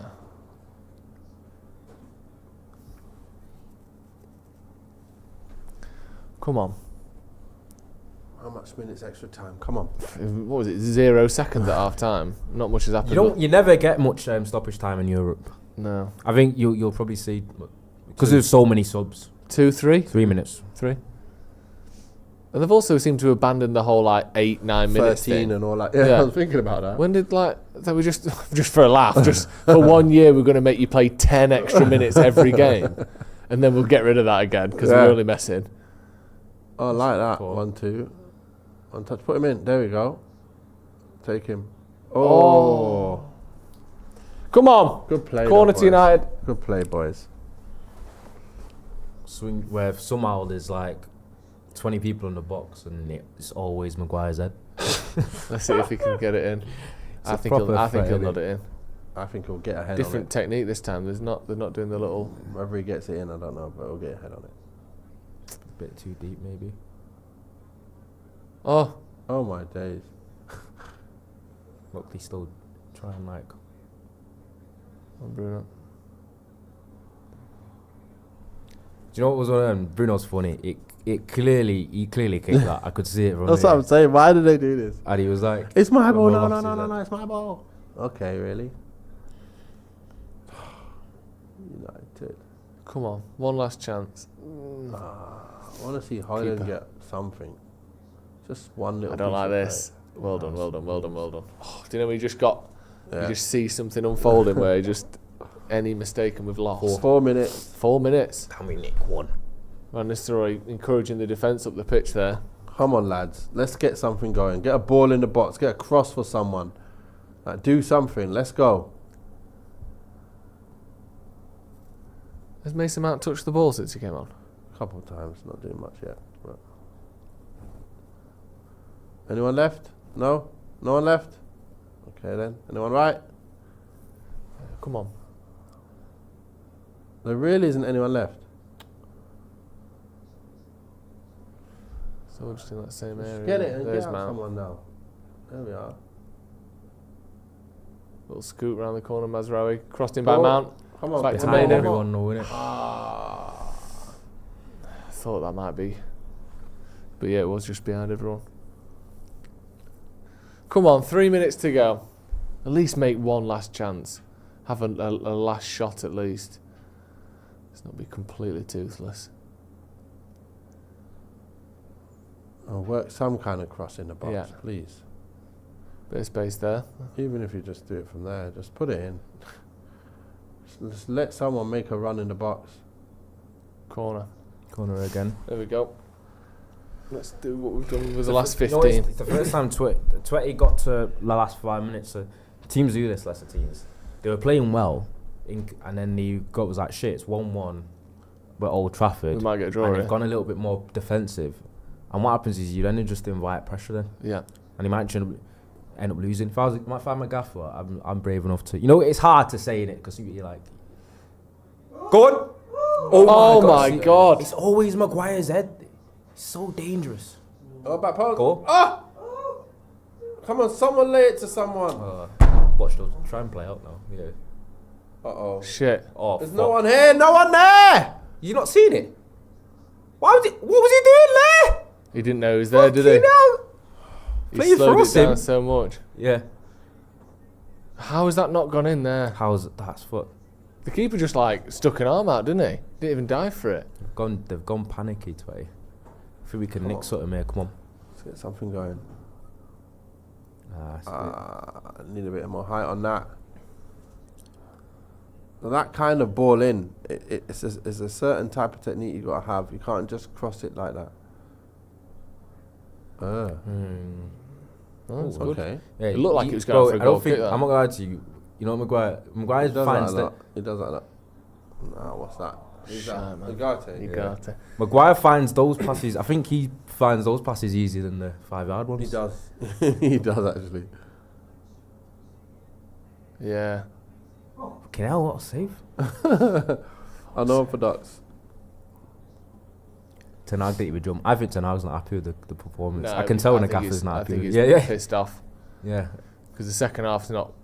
We've let it be way too even second half. Yeah, 2 draws where you shouldn't be drawing. It's another one of them toothless in attack games, though, isn't it? Really, Yeah. there isn't really any really good shots we've had. You're going, yeah, amazing. I can't remember apart from Eriksen's goal. A What few else was dangerous there? ones, but Should be scoring, man. it's a foul. Ref, can we get a foul? But The only just play it, the only issue with this free kick, it's so central. yeah, what do you do with this? Yeah. You're just gonna clip it, try and land it sort of on the 6-yard line, and hope everyone barrels in. It's not a fun place to put a ball in from, is it? I can see Bruno kicking it long. Keeper just comes and claims it. Full time whistle. No, I reckon goal. Yeah, Lasso. Go on then. think so. Go Lasso. He's gonna shoot in it, Bruno. No. Nah, it's not. He's gonna. It's a touch set. Change down. Where's it going to? Look, they've got 4 Nah, men. it's at change the- the angle because it's. That is so stupid, bro. What are we doing? He was hoping that the keeper was going to move over to the left or to the right. There you go. Look at when There's they full celebrated time. the draw then. Yeah, best day ever for them. Full time, Man United 1, FC 21. Another draw that should have been a win, really. Second half wasn't good enough. Allowed them back in with, again, a sloppy mistake. I mean, you look at the numbers. United had 19 shots to their 7. They just had 3 on target. But once again, United find a way not to win. It's not a great trait to have, is it, Ronnie? Yeah, I thought the second half, FC Twente were the superior side. Thought they looked braver, they were a bit sharper, they played better football. And not until the last 5 minutes where they basically... This is the issue, you can get tricked into thinking, oh, United come on strong the last 5-10 minutes. I think it was more FC Twente being at Old Trafford and thinking... And go into their shell a little bit. I think they went a little bit pragmatic, let's hold on. And they invited pressure, and then they almost lost. I think we could have nicked it very easily at the end there. But I thought even in the first half, we was at first or second gear. I still thought we were better. I thought we were good value for our lead. I think we were getting in quite a lot down the left, through Rashford. But to me, I said at half time, I think FC Twente always looked a little bit dangerous. They're a decent side. They were quite sharp to loose balls. I thought they were sharper than us in that aspect. I just thought we had the power and speed advantage, and I thought that was going to tell eventually. And when we went 1-0 up, I thought, let's control the game now. But it never happened, and I'm not going to lie to you, it finished 1-1, and I think they probably deserved that point, if I'm being honest. Yeah. I think I think United were the better team, and overall probably if anyone deserved to win, it was United. But it was closer than I would have liked, and we didn't batter them, we didn't control the game in the way that we've seen. But I do think that United were the one trying to win the game more, and obviously Twente had a good game plan that worked perfectly for them. Obviously they're really happy. Nathan, what did you make of that game? Just general terms. Yeah, well, look, you're just saying there, but they've just scored from a mistake from us as well, though. It wasn't like from their good play from them getting the ball from really, deep in the pitch. But they did play good football. But we were, like you say, we were slightly the better side. But again, it's still, I just feel like we're toothless in attack.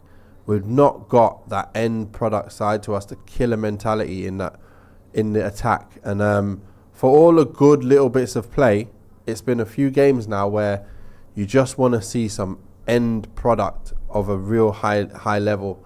And that's what's currently not there at the moment. Yeah. If we did have that, we'd be beaten. We would have won last few games if you got goals. I know. The thing is with me, people might. I always have to contextualize things. I always got to put things in perspective. It's like what Joel said. Joel said, "Oh, I think we were slightly better."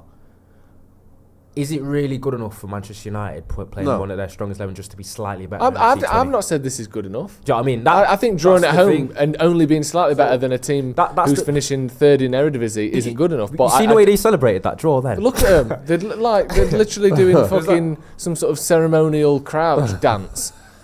This is a big game for them. I'm not saying this is good enough. I'm unhappy that we've drawn and we've thrown away a lead. Yeah. But I don't think Twente were the better team is all I was trying to say. No. Or I thought that we were a disgrace. I think they were value for the point. Yeah, I just think it's not good enough. And like you said, Nathan, the finishing isn't there. And that kind of last action before the finish isn't there at the minute.